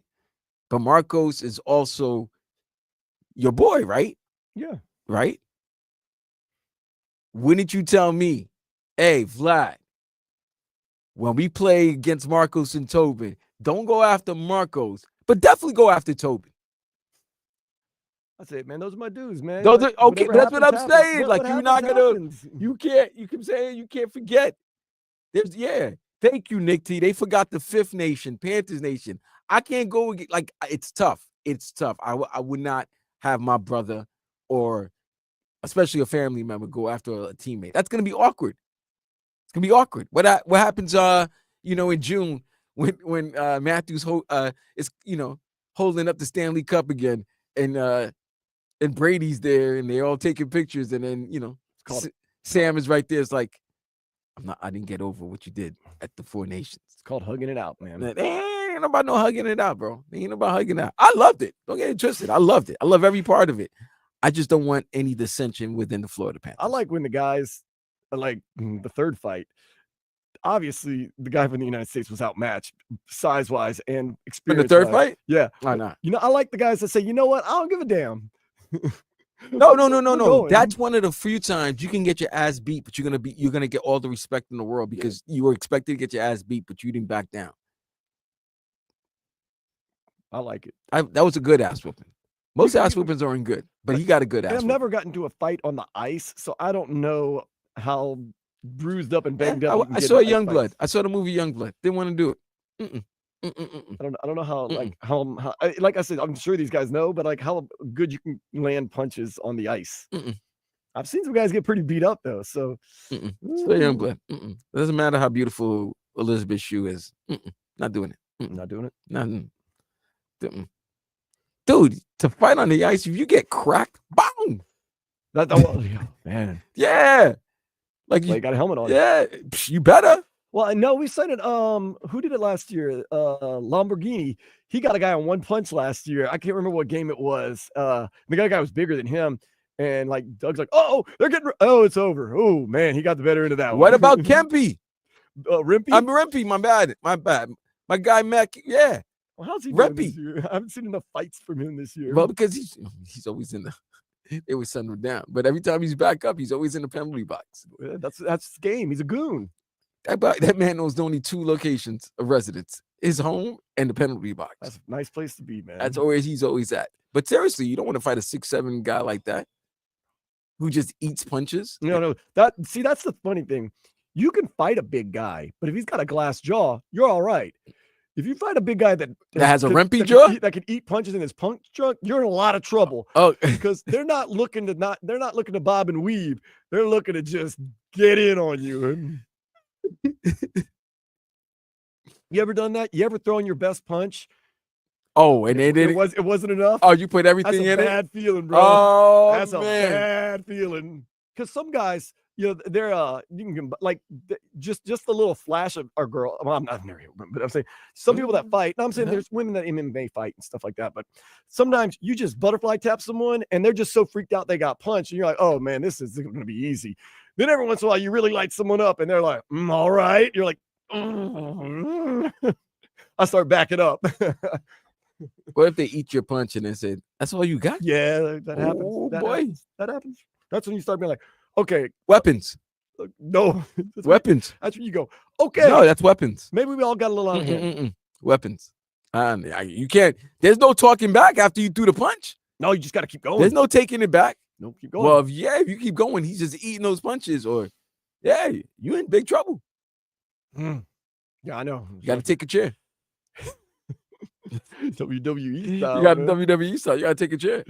Get a stool, a chair, Something. Crack it over their put back. a And that's beer it. bottle, just anything. Napkins. I just throw napkins in there. Just anything, man. Oh, distract them. There's nothing Anything. funnier than the distraction and then sucker punch. It's all fair in love and war. I don't play that game. I don't ever throw the first punch. No, it's all fair in love and war. Yeah, don't spit on me. Oh, another thing. Okay, That's automatic. not to Beat give down. you away too many trade secrets, because I hope I never get into another fight in my life. But I don't talk. I don't argue. I just hit you in the head with a bottle. Like, I don't spit. I don't tell you beep you. I don't do nothing. You start getting in that noise, and I know it's about to go down. I don't have that much time to waste. I'm in it. Boom, throwing punches. I don't warn you. I don't take my shirt off. By the way, that was just But ridiculous. why would you? Why did we do that? I mean, I back guess when we so they were young? can't pull it over. Well, your head why like did they we do that when we were young? I I guess so mean, they well, can't first of pull it all, I over. mean, we were probably wearing a lot of clothing. So when when you're about to get down, like you need a lot of flexibility, mobility, and everything. But in the long run, we really did it just that somebody could Just come be back. tough. Yeah, somebody, Yeah. no, somebody could be like, oh, hey, stop it. Oh, You know, really? yeah, it was procrastinating. I It was thought it delaying tough, man. time. I thought, you Uh-uh. want to do this? Let's go. Mm-mm. Mm-mm. I like it when you see two people that they ain't about that business, That life? and they just. Oh, I'm we know. finally, I'm like, go ahead. You know what? Go ahead. And they're all like, no, man. I tell that dude, no, come see, Dan. Don't walk away. I'm like, oh man, y'all are wasting my time.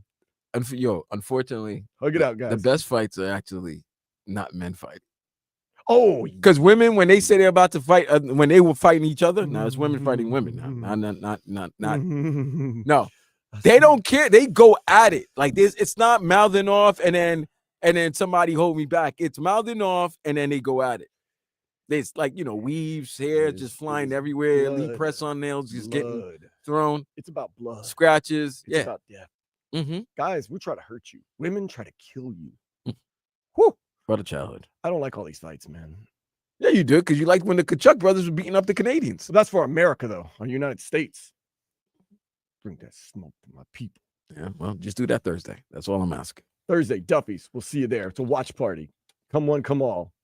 Yeah, I mean, even if you're cheering for Canada, you can come watch. We're not gonna be like that. Nick T said we learned how to fight from Patrick Swayze in Roadhouse. Oh. I actually learned how to fight from The Last Dragon. Okay. That's a nice little thing. Yeah. Is there a learning curve to fighting, like outside of the boxing ring? I learned it at the boys club, but I mean, fighting in the streets is a little different than fighting in the ring. I slap box, bro. That was a big Slap box was great. I was going to ask you something I forgot. Oh no, we'll talk about that later. Slapboxing was a very, very integral part of growing up in some communities. That's in my community. That's what the I meant. black community. Yeah, That's you what I got to meant. learn how to slap box. A lot of slapboxing. Absolutely. Everybody slapbox. Every once in a while you caught one like, oh man. Oh no, slap boxes at first starts off like as fun, but then when you get into a good one, it starts to turn into E I Honda. have like half my face is red. I have a Yeah. scratch like on my cheek on the other side. Oh yeah. I thought we were just messing around, bro. Absolutely. Show enough, Nick T. Show enough is the one who showed me how to fight. Show enough. Yeah. That was also the other thing. Like Bruce you Lee be would. messing around, joking You around, could bite and a some bullet. girl comes up, whack up, and you're like, damn it, that hurt. But I can't do anything. Why you getting beat up by women? B? Not, no, but like they just slap you out of nowhere, just jokingly or messing with you, and you're like, Okay. my nose. All right. That was good. That was good. All right. You say no one ever hit you? Please. Please. Okay. They know better. Oh. Gonna come back with a little day or nay next here on 560 WQAM.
feature and listen to anything you missed. Hurry! I said, tell me what's really going Let's do a little Mayor Day NBA All-Star edition. Last night, our dude Tyler Hero wins the NBA three-point competition. Pat Riley was in attendance going, yeah. Tyler Hero looks super stoked. Someone else that was really excited that Tyler Hero won the three-point competition was number 13, the captain of his club team, Bam Adebayo. Afterwards in the locker room, Tyler Hero was told about Bam and how excited he was on Twitter about Tyler Hero winning that big competition. Bam, he's going off on Twitter right now. He's so excited. Yeah, he is. Bam? Yeah. Adebayo? That's my brother. I love Bam. He knows I love him. He actually texted me this morning. Bam's a really good teammate. That's all I can say. And I really appreciate Bamo. Can't wait to get back to Miami and drive my golf cart to his house. Tell him I love him. I'll be back in Miami tomorrow night, so I'll come holler at you, Bamo. Lots of love right there. Yeah, you think he was more happier to see Tyler win and spend Valentine's Day with Asia? I know. My other favorite too, Bam Adebayo. Do you know another Bam, Tyler? I'm saying, right? Like, you know. But then the overabundance of love, and I'm not going to try to read too much into it. He goes, Bam's a great teammate. That's all I'm saying. Because he's captain of the team. That's why. UK. Not Wildcats. in no way is he taking a shot at Jimmy, right? Nah. That can't be. I think we're gonna have to leave this Jimmy talk alone. No, but I'm just saying it's not. I didn't take it that way. No, it wasn't a shot at Jimmy, but no. I think he was just so excited, man. Listen. And then Bam showing us. I like how he's got 2 kids, a wife. He can't wait to land after the game tonight in Miami. It's gonna be like midnight, and ride his golf cart over to the last game is at 9:40 tonight. Yeah, ESPN. They're playing in Golden State. Oh, that's State. right. They're in Golden State. But no, it's 9:40 Eastern time. No, 9:10 Eastern. No, the championship game is 10 Eastern time, Black. Yeah, 7 p.m. Pacific. So the game will be over at 10:30, 11 Eastern, and then he has to fly back? He's not getting back here until tomorrow. He said tonight.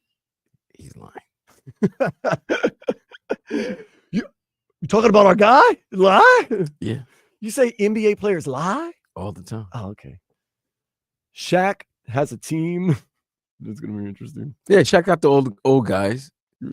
Kenny's got all the young guys. And Barkley got all the foreign guys. Yeah. All right, cool. So still shockwaves in the NBA. And of course, they have to ask the commissioner, Adam Silver, going about this Luka Doncic, Anthony Davis trade. And I like Adam Silver kind of just being candid and saying, I was just as shocked as everyone else. So let me begin by saying, and I said this already, I was surprised when I heard about the trade.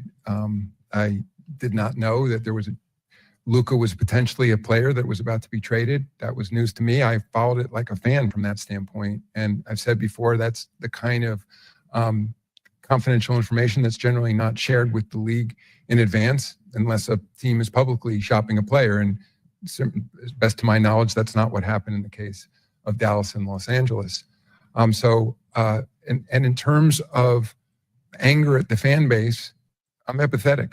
I understand it. I mean, Dallas was in the finals last year. And I've also said this before. I like Luka very much. I've known him since the day I actually met him before he came into this league when he was at Real Madrid, when we were over there, playing a preseason game. And it seems genuinely, truly authentic that he was stunned and disappointed. You could see it in his body language.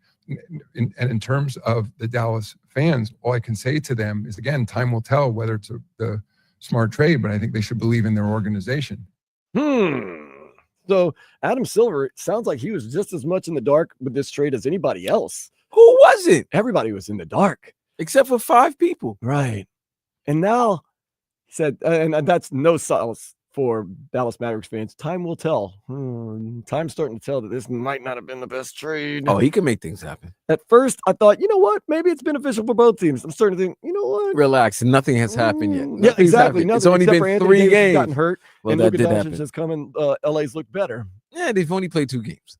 They've won one and they lost one. But they're both against the Jazz, too. So. Right. And the first one, it was everything that you thought great that can happen with this duo, and then the second game was everything that you thought bad that can happen But with the this other duo. parts of it that are coming in where Dallas is kicking fans out for saying fire Nico, and Mark Cuban is caught on TV cussing out some fans saying sit the beep down and shut the beep up. The fan base seems really, really upset. The Lakers fan base seems really, really happy. Some of the stuff that surrounds it sometimes too, that can be bad mojo, man. Nobody liked the fact that the Lakers, the team, the sports premier team, got one of the league's most premier players. That's it. Adam Silver was shocked. Yeah, well, like everybody else except for 5 people. Time will tell, Maverick fans. Nico Harrison, Rob Pelinka, the owner of the Mavs, the owner of the Lakers, Jeannie Buss, and LeBron. What if you're one of those Mavericks fans that you've gone on X.com and all over social media and just bash this team? What if they go on a run and win the championship this year? What do you do? Love you guys. Who? The fans that win, the fans that have gone. What if the Lakers win a championship this year? Nope. I said, what if you're one of those Mavs fans that has publicly gone out on TV, social media, bashed this organization, and the Mavs go on a run and end up winning the championship this So year? then you feel like Ohio State when everybody wanted Ryan Day fired after losing to Michigan, and you feel like the Eagles fans who wanted Nick Sirianni fired early in the season. Love you guys. That's it. That would be the MO of this sporting year. That's why I don't ever. When I say overreact, of course we overreact, but that's why I never, go crazy when my team. You does can something react. that Just don't have to overreact. I don't like booing no matter what. But I'm always firing people after if they've given you evidence that they deserve to be fired. Yeah, I'm sorry, Ryan Day, beautiful. You just can't lose a 5th in a row to Michigan, even though you did get the extension. Contract, you did get the extension, but you lose a 5th in a row to Michigan. You better win another one. That national championship. Because listen, I've seen guys win a title, and the next year they think they're big and bad, and they got let go, like your coach. Oh, Coach Ogeron, that one hurt, man. Oh. But what I'm saying is this: Maverick fans, it's tough, and that's why I don't want to pull a Leroy here. But as a fan. Are you a fan of a team or are you a fan of a player? You're a fan of a team. You're a fan of a team. But if you're a fan of the team, as fans, don't you feel if a team does a terrible decision or make a terrible decision, you have the right to voice your displeasure? I mean, it's freedom of speech. I give everybody that. So they have a right to voice their displeasure, especially if it's a franchise player. It ain't like a fringe player or somebody who's been a great complimentary player. You understand what I'm saying? Like, this is the man. Like, it's very difficult. Put it this way. This is what makes it the hardest, Vlad. Let me ask you this. He's the man and that he was 3rd in MVP voting. You can't say, well, this is obviously a team that's going nowhere. They made it to the finals last year. Right. That's what I'm saying. Like, you got to, like, as a Maverick fan, you go from having Dirk Nowitzki for over 20 years, okay?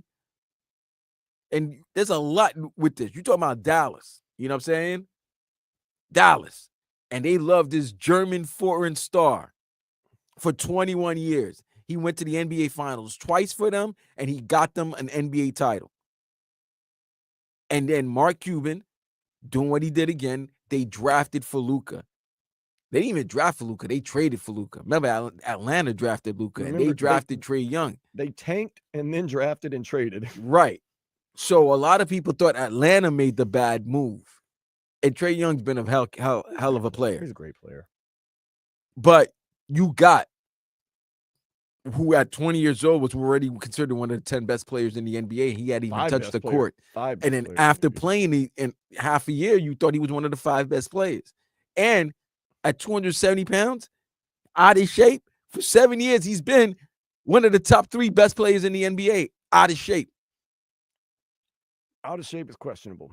Yeah, he could. I mean, the shape that he wasn't in the shape they wanted him to be in, and he probably said, "Look, he wasn't shapely. I produce on the court." But that's what he did. That's what he did. He made them a prominent team on television, prominent with NBA merch.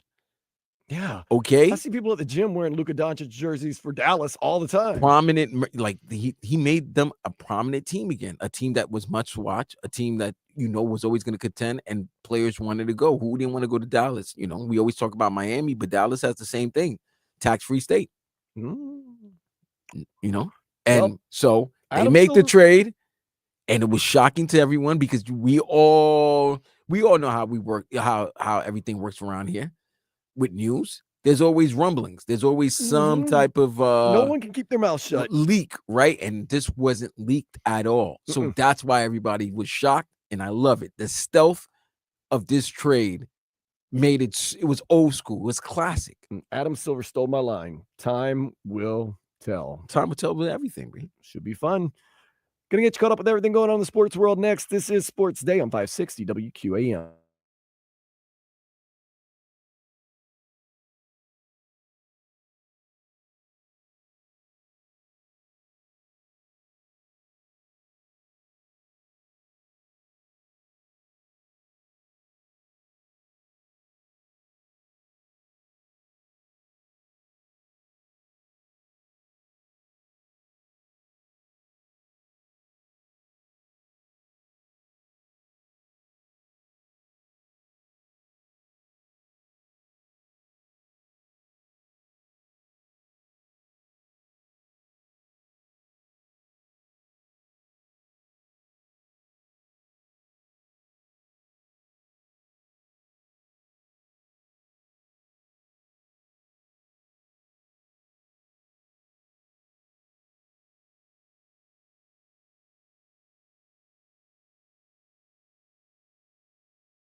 Sunday fun day. Kind of a break sports day. Some things going on, but All-Star break, NHL on the break. Of course, the NFL just finished up their season a week ago today with the Super Bowl in New Orleans.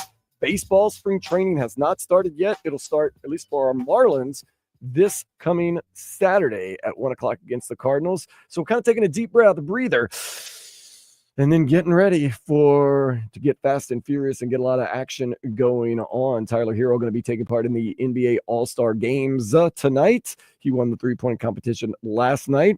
Excited to see everything that the rest of this season holds. And of course, March Madness is right around the corner. Florida Atlantic playing basketball right now, losing to Temple 69-66 with about 5.5 minutes left to go in Philadelphia, Pennsylvania, which I'm only going to imagine is still just rocking and rolling and smoking from a week ago when the Philadelphia Eagles smoked Kansas City Chiefs.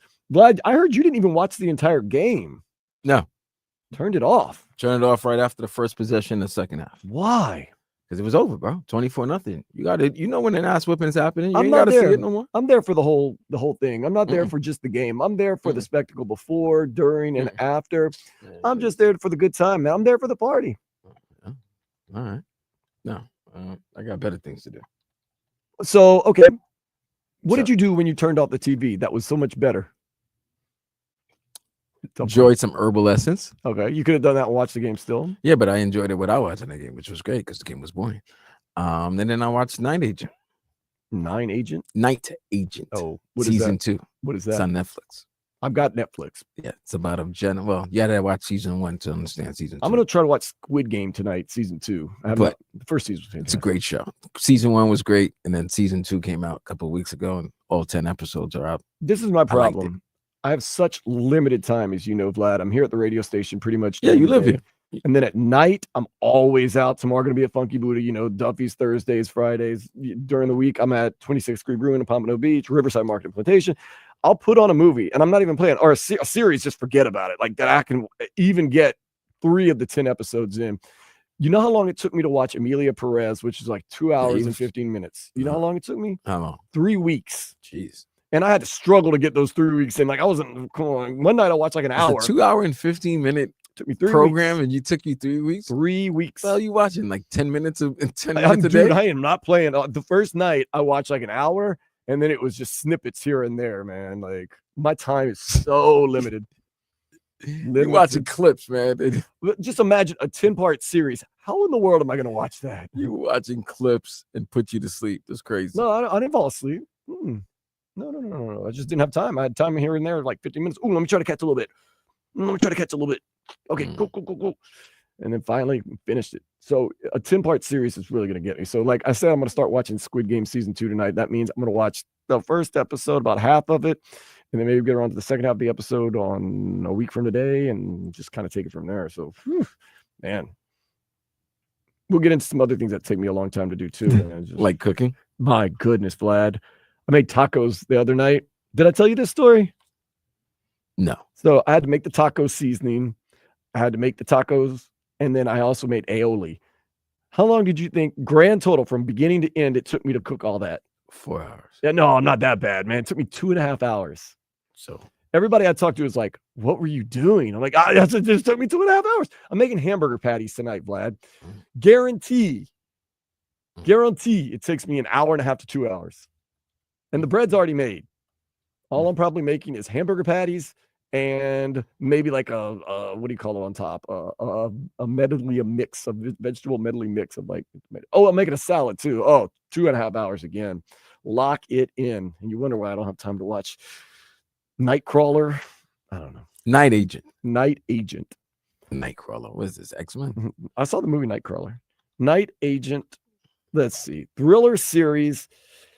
Yeah, you know what I like. You know how I like espionage type of stuff, all the stuff about government doing craziness, shenanigans. Yeah. Lies. Cast is a little questionable. Now, cast is great. Don't knock it. While monitoring an emergency line, an FBI agent answers a call that plunges him into a deadly conspiracy involving a mole at the White House. Love it. Sarah Desjardins. You don't need. I like new talent, man. I don't need to see the same old talent. I like new talent. New talent. Brittany Snow. Who is Brittany Snow? Oh, goodness gracious. That's Brittany Snow? I don't know who that is. She's good. They're all good. Good show. Okay, I'll give it a thought. Watch it A up thought. until the Heat game comes back on Friday and the Panthers Saturday. Damn it, we got a long week. Jesus. Yeah, but you get probably a rematch between USA and Canada and that Four Nations face-off, and ready to rock and roll.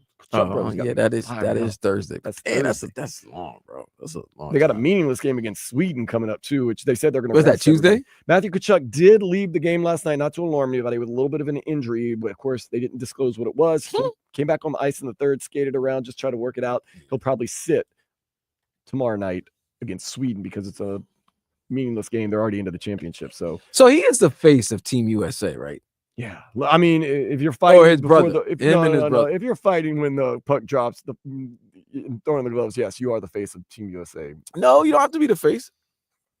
I mean, Charles Barkley was giving You're the Charles fist Barkley. of- Charles Barkley was giving elbows to Angolians, and he wasn't the face of Team USA. He was still Mike, but I'm just saying that poor Angolian guy. that man's chest got caved in. But what I'm saying is Matthew Tkachuk looks like he is the star of USA hockey right now, and it's probably been the face of USA hockey over the last 3 years. Nice stuff, man. It's good to have. Shout out. Hopefully, he's Matthew healthy, Tkachuk. though. Woo. Tyler Hero, he's the face of three-pointers in the He NBA. is the face of the 3-point contest. He beat Buddy Hield to win the NBA All-Star three-point shootout last night. He becomes the fifth Heat player to do so. Glenn Rice, Jason Capono, Daquan Cook, and James Jones. Now, Hero, let me ask you this. Did it feel good that Dame missed, and that's the reason why Tyler advanced? Because Dame had a chance of going for his repeating as champion, and he missed a shot that would have knocked Tyler out. And I could see all the Heat fans being upset that Dame once again screwing with the Heat. Dame but- didn't really do anything wrong, though. He wanted to be here. In the long run, he Dame looked. Joe Put it Crowder. this way, with Dame, let me ask you this.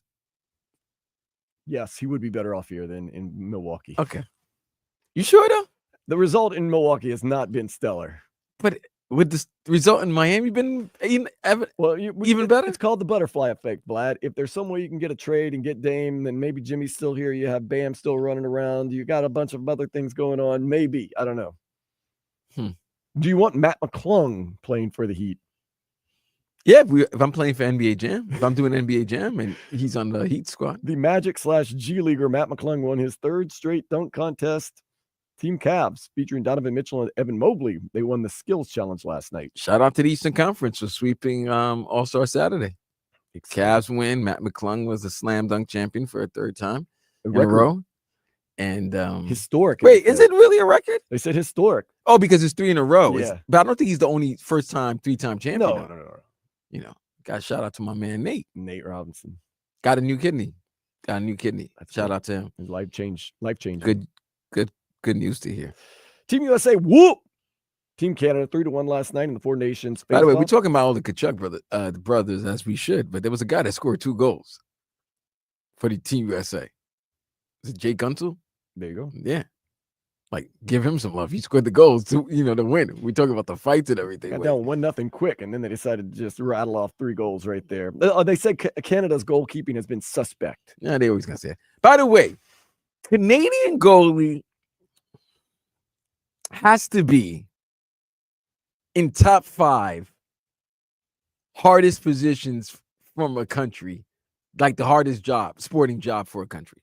Like, you know how a Brazilian goalie, that has to be the most difficult job because, the whole country of Brazil or Argentina. Like a goalkeeper for a fervor nation, it's got to be the toughest job. And to be the goalie for the Canadian team, it's got to be one of the most difficult. Yeah, that's a pressure. You can't even, because you can't allow a goal. Allowing a goal is bad. Yeah, much less 3. Much less 3 to the United States. It's just so funny. Like, no matter if the defense is terrible and you get scored on, it's like, oh, I got past the goalie. It's like, it probably really wasn't that much of his fault, but he's going to shoulder all the blame. It's like the kicker, like, oh, he missed it. Oh, but kicker doesn't get nothing. Ruined our season. Kicker, all you got to do is one job. At least the goalie's got to go against kicks or pucks coming at them at different times. But geez, though, that's a tough job, especially in those passionate countries, man. Yeah, the whole country. Dude, they lose it. Put it this way: if they don't get to the final game and they don't win the final game, oh my God, what a shame! They're gonna start Project 26. World Cup, they're gonna Project Olympic 26 to get the Redeem Team. The Canadian Redeem Team. Dolphins wide receivers coach Robert Prince, who replaced previously fired Wes Welker, has interviewed for the Saints offensive coordinator position. Prince coached the previous 3 seasons with the Cowboys. So maybe don't even unpack your stuff if you're Robert Prince. What do you do? Ugh. Would you want to leave Miami for Nolan? I mean, for an offensive, it's about the job. It's definitely about the gig. It's about the gig. In other Dolphins news, following being cut, running back Raheem Mostert is linked to the Carolina Panthers to replace Miles Sanders. So maybe Raheem Mostert right back up on the horse. Of course, he was banged up last season, so he did have that signing can't happen until what? March, right? Right. They can't do it right away. There's too much. So he could change his mind in the next 3 weeks. A lot of things could change. Just see. Marlins, they reported to practice in spring training that begins Saturday at 1 against the Cardinals. In Miami, they begin CONCACAF Champions Cup play Tuesday at 8 in Kansas City versus Sporting KC. Then they open MLS play Saturday at home against NYCFC at 2:30. So Kansas City is going to be a home and away. Apparently, we're hearing that Tuesday at 8, it could be 0 degrees in Kansas City. And snow. Which has me a little worried about Inter Miami. Because they're old? Just because they're not used to playing in cold weather. Now, the other argument is Messi and those guys are world class and they've been through it all. A little bit cold and snow shouldn't affect them. Let's hope. Yeah, when they were 27. Let's hope. Those dudes, they play all year long, man. No, they don't. Stop the lies. They don't play it all year long anymore. Not these 30-year-olds. Not these Barcelona, they did. Not these old ass 37-year-olds. Come on, they got a little break. This has been the longest break in probably Messi's career. When they get eliminated? October? Yeah. It's a long time for him. And, he's got to play everywhere he goes because that's why people are there. So it's like you can't take a night off and be like, oh, I remember when he did that a couple times. People like just they had to sell tickets back and had to give out concessions for free. Cool, man. Canes baseball team. Still no update. Let's see. Anybody have 305-567-0560? I know LSU is doing good. Let's see. Do we have a college baseball scoreboard? Yeah, here we go. Let's see. In case you were wondering. What is today? Opening weekend of college baseball? I don't have any scores anywhere from anybody. It's good to know. Good to know. I mean, you are talking about college baseball. I know, but you would think. Okay, here we go. Are you worried about Pittsburgh and Eastern Michigan? Probably not. Miami is up 10-1 on Niagara in the 7th. Oh, okay, I had Indy 6, 10-1. Top of the 7th, 10-1. Niagara's committed 3 errors. Miami's looking for the sweep. Hey, look, There I'll you take go. what I can get. I love some Canes baseball so much. Canes basketball, they fell to Pitt 74-65. Next up, Florida State Wednesday at 9 in Tallahassee. The women's team actually taking on Florida State right now as we speak. They just got underway. Jalen Waters has decommitted from the Florida Gators, and Miami's emerging as a new spot for him to sign. The Armwood, Florida cornerback is a 4-star recruit and will take official visits to both Miami and Florida next season. Have you ever been to Armwood, Florida, Vlad? No. Let's see where it even is. It is... Oh, his high school, Armwood High School pops up right away. FAU is down. I predicted they were No, gonna win. FAU is up 76-75 with 90 seconds left to go. Ooh, Armwood is near Tampa. Menu. Armwood's near Tampa? Yeah. Okay, cool. So now you know. The more you know. See, like when you're growing up, you used to watch the news all the time and know where everything is. Nobody watches the news that much anymore. I keep an eye, but not much. Daytona 500 has started. So sounds like a lot of fun probably going upstate, as they say. Speaking of upstate, let's go to the day spa. Why I gotta go to upstate for a day spa? Because you got to go up to get down sometimes. Hey, yo. Chinese government is paying couples a lump sum of money right Really? after they get married in order to boost marriage rates. Huh? Apparently, the Chinese government, they're trying to boost marriage rates and deflate happiness rates. Yes. Wait, what? Mm-hmm. Wait, they want to boost marriage rates. Right. So they're gonna charge more from being married, No, or they they just want? they give you a lump sum. Oh, they give you a man. little that bit more bad. money When you because get you're They married. say, here, look, open up that account. Plop, drop some money. Oh, so they just want people to link up. Yep. They're worried. Why? I don't know. You always know they always want to populate more people in this country, right? I mean, their country, right? Exactly. So I guess they 'Cause they figured got rid that. of the rule. What's the Where rule? you could only have one child or like that like a couple of years back. You had to have one child. No, it used to be if you had to pay taxes and other craziness if you had more than one child in China. How is that? I always thought they were just trying to populate people. They didn't want to populate no more. They had serious luxury taxes for having more than one child, but that they got rid of that. Now you can have as many kids as you want. I'm just saying that's just crazy. But now they're giving you they giving you cash money to get married. Is there any entrepreneurial girl or guy that's deciding to just tie the knot, get a divorce? How much they giving though? How much they giving? I'll go to China. They said lump sum. Depends. Lump sum is that is a lot of lump sum. They look There's at your dim sum and money. there's a lot of account. sums. They look at your account. They don't just give you blanket. Oh, it's a scale, man. It's like taxes. Come on. It's just more incentive to get married. That's what they're saying. They believe in polygamy? Because I'm married 3 times. No, They're gonna give me like that's what I'm saying. Like, but I mean, maybe you give the marriage a little shot, and then you get a divorce, and you get remarried, and then you get another shot. And then... Oh damn! I'll be the Elizabeth Taylor of who else is it? Elizabeth Taylor? Who else? Johnny Carson. Yeah, They've been Johnny married. Carson. I like the people that have been married, but it's like Oh, it yeah. didn't work the first 4 times. Let's do it again. Yeah. This one will be different. I like pain and misery. I mean, you must. Paul McCartney. Oh, that's a different story right there. Vlad. Yep. It's the dog days of sports summer, but you still Huh? got to get those bets going, man. I want to know where these bets are going to be coming from. I've been talking to some people. I got some ideas. We're going to find out where you're placing your bets because you know it ain't stopping. Of That's course not. next. I'm betting right now. Sports Day Come on, 560 WQAM.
Oh man, this Florida Atlantic Temple game is getting hot. 18 seconds left. Florida Atlantic up 78-76. They look like they're reviewing a call right now as Temple missed a free throw, and they're seeing who's out of bounds. That's out on Temple. Florida Atlantic. No, Florida Atlantic. Okay. Nonetheless. So, Vlad, do you have some money on this game? Florida Atlantic Temple. Yes, I do. Okay. Now that football's over, and a lot of people are hurting, and they're saying, man, I did a lot of gambling on the Super Bowl, but I don't want to stop.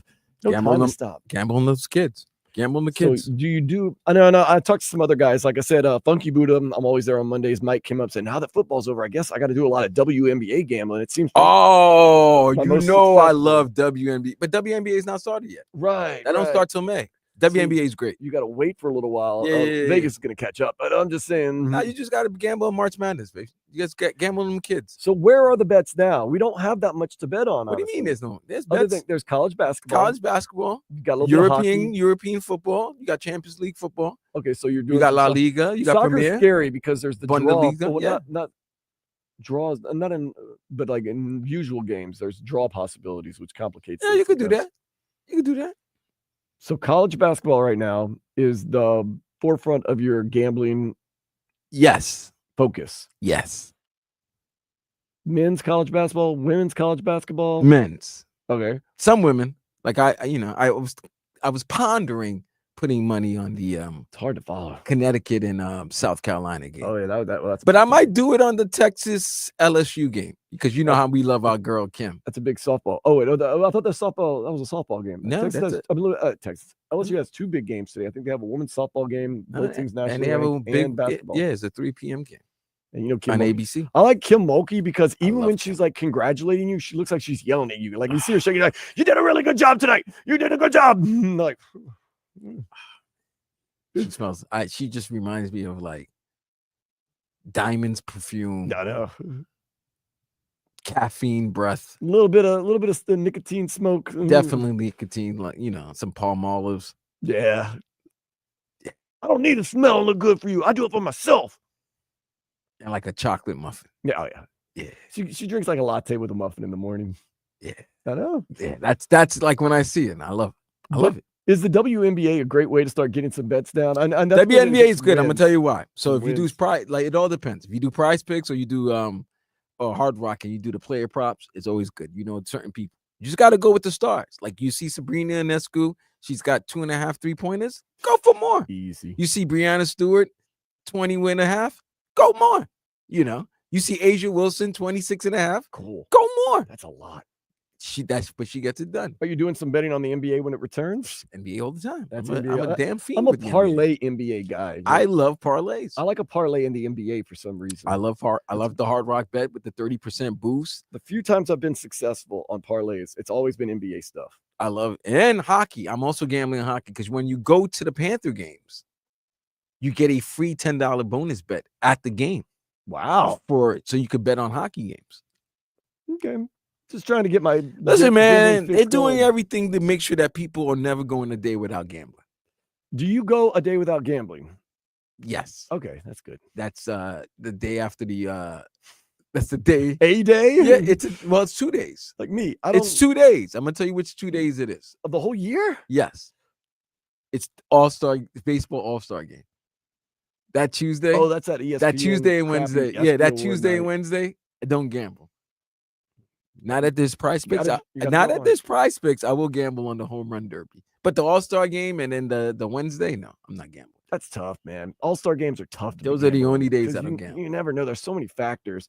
But I'm such a degenerate, Dan. I Like know. I'm looking at preseason NFL games. It's like, it's preseason. We were micro wagering for a lot of like prop bets for the Super Bowl. Like I had a bunch of stripper $1 bills, and me and Nathan and Joe Seppi and my friend Kelly and Orsa. You bet's like, is it going to be an over/under on the national anthem?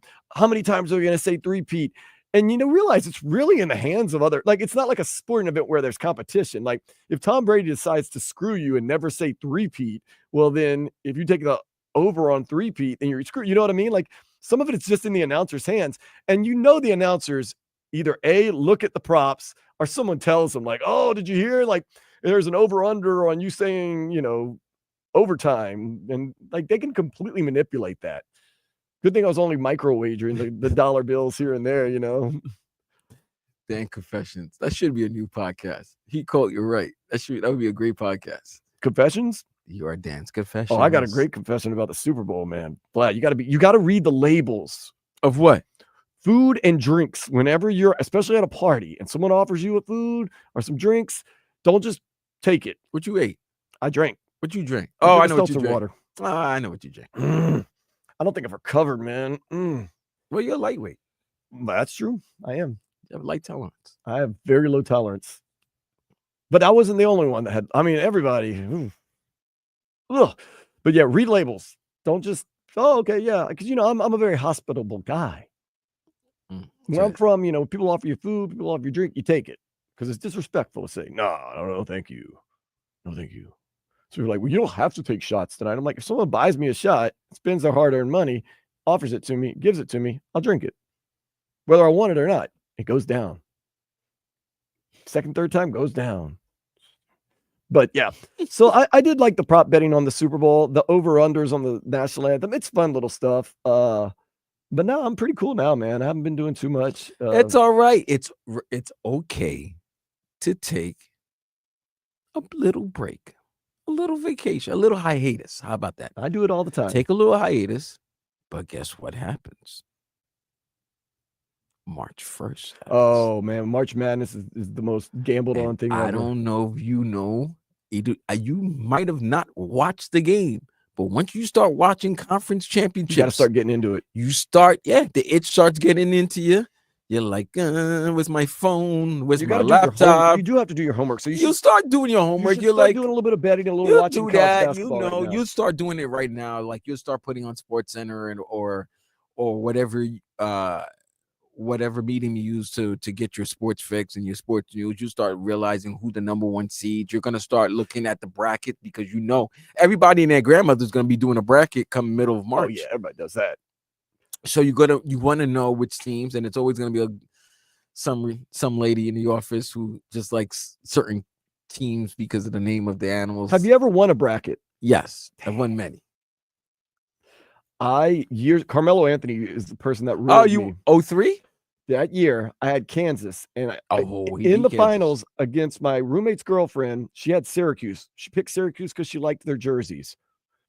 Yeah, stupid, simple stuff like that. Winner take all. I was like, this could be my chance to win a bracket. I was like, Kansas can't lose to Syracuse, couldn't they? He sure did. That was the closest I ever came to winning a bracket. Melo was unbelievable that final. Oh, it was fantastic, man. It was fantastic. But yeah, that just goes to show you. You'll be gambling, baby. We'll be gambling. You start gambling. You start doing your studying now. Like you should start. I've already done my study. Basketball. I know who my teams are, and I told you I have a surprise team, and I think they're gonna start picking it up. I told you who my surprise team was in December, and I loved it. One of the most insightful, insightful, wise things Joe Zagacki told us: when you get into the NCAA tournament, one bad 10-minute stretch can cost you your season. Yeah, well, that's simple. Yeah. Listen, it's like we talked about that for the Super Bowl. I said, what if somebody gets out early? Everything changes. Casey kept on playing got away with fire, and this time it finally burnt them. Kansas City never had a chance in that game. No, they didn't. But they never even showed a sign that they had a chance. On even play-by-play basis. They didn't even look better on a play-by-play basis. Then, like we said, the slow-mo was brutal to the Kansas City Chiefs offensive line because they got blown. Oh, that's an one. Oh, my God. FAU. This game's not going to end. They're trying to give it away. It's 82-80 FAU with 5 seconds left. And Temple shooting an and one. Yeah, they're shooting a one. Do you miss and try to get the rebound? Oh, that was bad call. That kid was not in his way. Man. No, you got to try to miss right here. Oh, no, you can foul, right? Well, you foul, but if you make the free throw, then you foul, and then you got a shot. But then Florida Atlantic's going to try to miss the free throw because do you have any timeouts? No, both teams no. No, Florida Atlantic has a timeout. Plus, you're in the bonus plus, so you're in the super bonus, as they call it in the old basketball term. Oh, we made it. This game's never going to end. We'll be signing off when this game ends at 4:00. It's awesome. Did you have points or just straight up winners? I got both. Oh, well, it's over. No, they call a foul. I got both. What's the spread? It was 157.5. I already hit the over in the total. Oh, okay. So now you just need to win? I just need Florida Atlantic to win. Okay, you're good. He actually is he's on the other channel. Former Florida Atlantic coach coaching at Michigan, having a pretty decent season. That's good for them. A lot of people were upset that he did leave, and I was like, man, don't be upset at him. Don't be mad at that man for trying to move Right, on up right. to a different conference, different league, whole different animal. Nonetheless, Florida Atlantic is about to win the game. It looks like they just made the first free throw. He will probably make the second free throw. It'll be a 3-point game, and they're gonna have old heave ho with 3 seconds left from the. Oh, we've seen some heave hoes goes in this week, man. There's been some miracle late game shots that have gone in. Oh, he missed it. Here you go, Vlad. This is it. Ooh, that would have been very sad if he made that one. But sorry, Vlad. I'm happy. Good job. Wins 83-81 over Alma Chippewa. mater Vlad wins. wins. Woo! one. Vlad cashing the ticket. He's not so much excited about the alma mater. He's more excited about the cashing the ticket. I'm always hey, guess what? Money before team. Yeah. You always said country before club, not money before team. Yeah. So don't be upset when Jimmy was thinking. That's why y'all shouldn't be upset when Jimmy was thinking money before team. I'm gonna do some something or nothing next year on 560 WQAM.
brand loyal to anything? Sorry, Dan had us muted. Sorry, guys. Oh, sorry. Inter Miami, they debuted a new kit. ESPN put them at number 9. Vlad thinks it's cool. I think they're awesome. Cool. All right. I'm not a Shells guy. Yeah, we're talking about brand loyalty. I don't think I'm loyal to any brand. No. Dr. J What about handed Matt McClung the dunk contest trophy last night after his historic 3rd in a row dunk championship win. Is that something or nothing? I don't know. The old like to tell the truth. Dr. J might not have been too happy. I'm like, man, He looks excited. you ain't no ball. I Get thought out it of was here. weird. I thought it was weird. You got one of the all-time greatest, changed the league, handing a trophy over to basically a G League player. Congrats, young man. You know who should do the dunk contest next year? Get everybody talking? Bronny. Oh, yeah. He's a good dunker. If Bronny joins the dunk contest, it'll be something that LeBron never did. So That's people, true. yeah, okay. Bronny versus Zion. Oh, man. That'd be awesome. Yeah, John Morant said he was thinking about doing it. And Giannis said if he does it, he'll do it. Oh, well, then But let's I've make heard all these superstars say that. It's always the year when it's lit again. It garners some excitement. That's when all the stars like, oh yeah, I'm gonna join the dunk contest, and then it never happens. Stop your lying. Too much. Saturday Night Live celebrating their 50th anniversary tonight with a 3-hour special beginning at 8 o'clock. Is that something or nothing? Hold on, I was reading something, so say that again. Heat Cole says I can cause a worldwide panic. I'm trying to figure out how. Is it about eggs or something like I that? don't know. Yeah, People are dying for eggs. Oh, dude, was it like $12? I don't know. A carton of eggs? I'm $20 a carton of eggs? I'm vegan. I haven't had an egg. Jeez, and bro. eggs up. Did they upset your stomach? Man, my stomach. You never smelled egg? You've never had an egg fart before? No, I'm just saying. But like, anytime I eat eggs, like when I was, my mom, it's a tradition in a lot of people's families. Like for holidays, you make deviled eggs, and you eat them. Man, my stomach hurts. Or like if I go to Waffle House and get eggs, I'm like, oh man, my stomach is killing me. Eggs kill my stomach. Maybe that's I don't why know. I don't eat that much. Maybe you got rotten eggs. No, I've eaten them everywhere, man. Come on. Saturday Night Live 50th anniversary special tonight at 8 o'clock. Something or nothing. Something. Is Eddie gonna be there? I don't know. If Eddie's there, I'm there. Eddie Vedder probably will Not not be Eddie there. Vedder. Oh. Eddie Van Halen? No. No, won't be there. Eddie Murphy.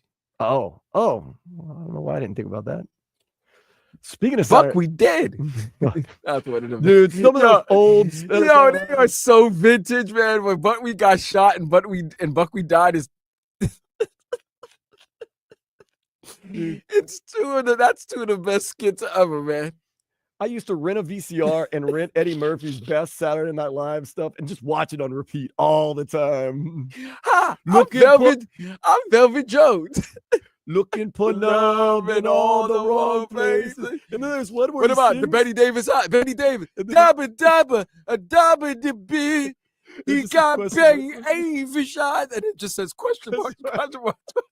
Like, we don't even know what the hell you're singing. Dude, now you know what? I might watch that tonight. Eddie That goes, is something I'm gonna watch this week. The best of Eddie Murphy Saturday Night Live. I barely graduated from high school, and I'm way more successful than you. So your college degree is basically equal to a bucket of hamster vomit. Velvet Jones and his he wrote a book about pimping. That was great, man. Ooh, The art of pimping. man. Okay, so Saturday Night Live tonight, 50th anniversary. No, 3 that is hours. something It's I'm gonna be great. watch. That is something. Speaking I'm of gonna watch. SNL, Taylor Swift apparently a couple of months back tried to stop a Saturday Night Live spoof of her. Lauren Michaels told her, "I do not negotiate with terrorists," and went along with the spoof anyway. Wow, you call Taylor Swift a terrorist? So get this. First of all, Lil Michael's got brave. muy grandes cojones, bro. But get this. So he said that to her. They did the skit, and in return, Taylor Swift actually did send flowers to Because Lorne they Michaels and probably his did staff it. They afterwards. probably did a great job. Listen, one thing I will say about Saturday Night Live when they're 50 years, if they're gonna make fun of someone, they do it in a very tasteful way, good usually. artistic way. They're not making you look bad. Yeah, but not they taking shots. Right. Well, they're taking shots, but they it's- take, but it's in a good in good nature. Yeah, it's in a comedic, classy way. Yeah. Yeah. Will Smith has a new song out called First Love with Spanish singer India Martinez and Poland's Marcin. Something or nothing. Okay. You gonna listen to it, First Love? I might slap it on tonight. 305-567. Oh, we'll talk about it later. A Michigan judge sentences some Walmart shoplifters to sit in the parking lot of that very Walmart and wash people's cars. Something or nothing. That's something good, bro. You gonna steal? All right, man. You're gonna earn some living, right? You're gonna earn. What is that most like? First of all, anytime you go to Walmart, it is crazy. What if someone comes up, hey, I got you want me to wash your car for free? Why? Well, I got caught shoplifting and I'm sentenced to wash your car for free. Well, wait a minute. I just thought about that now. I've had it. Wait a minute. If you're gonna wash the outside of my car, you're not gonna clean the inside. No, I can't clean the inside of your car, man. They already got sticky fingers, That's what I'm saying. No, and I'm sure there's somebody watching to make sure too, because you can't just carte blanche someone that's already a thief. Do you know what Ozempic is, Vlad? Of course I know what Ozempic is. What is Ozempic? It's the fat diet pill that that's really supposed to be used for type 2 diabetics, but everybody is using it. And they have the nasty they do lose weight, but they have the ill figure where their head is bigger than their body. Yeah. They have a big body, but a skinny body. Big face, little body. So Ozempic, there have been some studies that for most people lowers sex drive, but for some people it increases their sex drive. Oh, word? Something or nothing. That's a win-win, man. Well, I guess if you're losing weight, you're getting healthy, so your Feeling sex drive sexy. should be getting back there. Feeling sexy, feeling good, feeling potent. That's how maybe, I'm just saying, hey.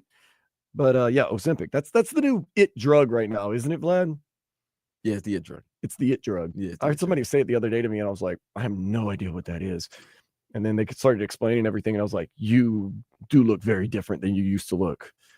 It's interesting. And you can tell, like you can act, you're like, oh, you're taking a it's not like natural skinniness. Nah. That is weird. Like, it's so funny. Like, I've been watching a lot of Teddy Swim. We're going to talk about this in the next hour, Vlad. After you abandoned me yesterday, I got caught in a I didn't wormhole. abandon you. I went to the backyard. I went to the backyard. You It was a abandoned great me for time, your man. best friend's birthdays. Yeah, shout out to everybody in the backyard. Yo, I met a guy named Mike Jones from Brooklyn. Who? Mike Jones. Who? Mike Jones from And Brooklyn. Lee bought you a beer? Lee brought me a beer. Mike Jones and his boy JD. Shout out to them. They were from Brooklyn. Yo, let me tell you this. In my old age of 47, the days of me going out and enjoying the nightlife are just beginning. No, I don't have a sec. No.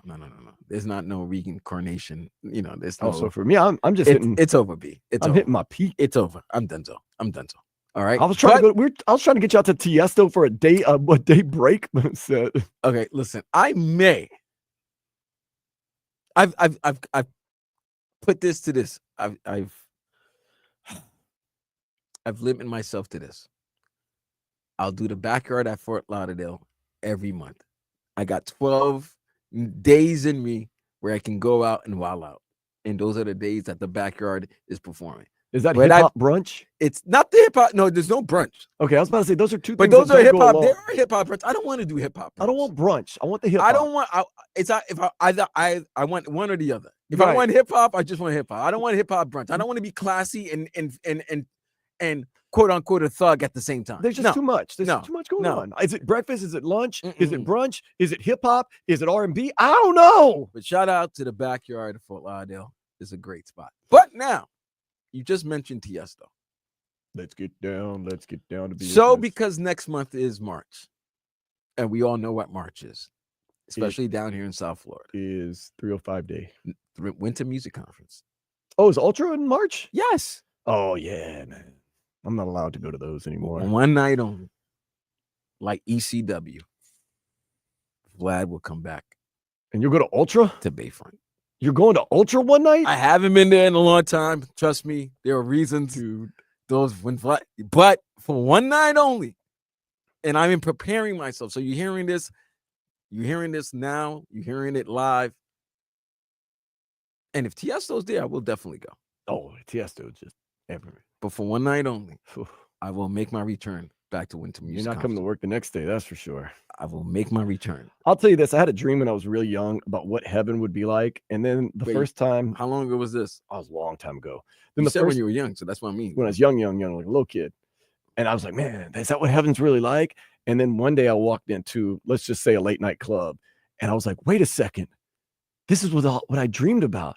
Dude, that culture and that music and the feel that you get. Oh, you feel ecstatic. It's euphoria. I'm not even playing around. Oh, you feel ecstatic. It is euphoria.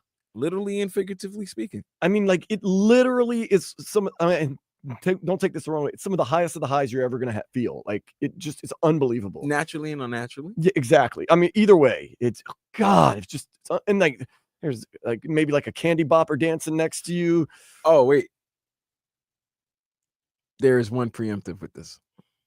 If it's raining, I'm not going. Yo, like last year, that was just miserable. Oh, it looked terrible. Not doing it. Not doing it. If it's No, like, terrible. yeah, if the weather's great, good. If Not it's, to sound like a curmudgeon. I'm but sorry. no. I'm old. I'm not. I don't like. Listen, I don't like to get. I don't like getting wet. There you go. I really don't. Like when it's rainy, I'm like, man, I'm not even going to the gym today, Nah, man. It's too I don't much. like to get too wet. much. All right. Speaking of old, well, not old, but older. 43-year-old woman. She claims she's a cougar from New York City and only dates men that are around 18 years old. She calls it a fun experiment. Something or nothing. 43 years old, only dating 18-year-old men. Fun To experiment. each his own, man. Like I can't say nothing. I mean, she sounds nasty if she's saying 18 or older. So she's 43. So she's basically saying she's old. She's gunning for that cradle. Yeah, she's gunning for men who's basically old enough to be. My her question son. is like people like, I don't date, men over 30. You see some hot guy or girl, vice versa. But here's my thing, right? Go But ahead. people will say that, I only date, people that do are fit a certain demographic. What if you see someone that's really attractive and you're like, hey, what's your name? How old are you? Oh, you're a year over my limit. Like you're going to shut yourself out or you're a year under your limit. That can understand that because it could be technically some issues. But like, I don't understand that. Like I'm open to whatever, man, to be Not honest. even that, right? I mean, when I say, well, within, a certain range, of course. You do understand that you're 43 and he's 18. Yeah, you think he's being fair and honest with As you. Understand as you Keep both him on a get leash. right, as you both get older, as he gets older, he's getting into his prime. As you get older, you're just getting plain older. Keep him on a leash. That's my advice. Older and grayer. Anytime you're dating someone 20 some odd years younger than you, keep them on a leash. So I mean, hey, look, she's happy. She keeps herself in great shape. Good for her. But I've seen the pictures. there you go. Get this. Does she got money? No, She look like she got money? No, not particularly. Oh, okay. Last but not least, a 50-year-old woman who is a self-proclaimed cougar has a boy toy 23 years younger than her. What's with you in these stories, man? And despite most people thinking that it's mother-son, she says she loves it and she'll never date in her own age range again. So back-to-back stories of this? It's flying out of the woodwork, man. Yeah, where did you get these stories? You sure it wasn't from 2025. a website? No, I'm not on one of those, man. Come on. Although that couple said they did meet on a dating website and he raised his age limit because he wanted to meet a more mature woman. If you're happy, that's all that matters, right? Keep that man on a short leash. Or that one. Yeah, everybody got their kinks, man. Everybody got their kinks. Yeah. We'll leave it at that. We'll be back after this. 560 WQAM.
Home of the defending Stanley Cup champion Florida Panthers, 3-time NBA champion Miami Heat, 5-time national championship winner Miami Hurricanes football, and Miami Hurricanes basketball. Powered by Anajar and Levine Accident Attorneys. Call 1-800-747-FREE. That's 1-800-747-3733.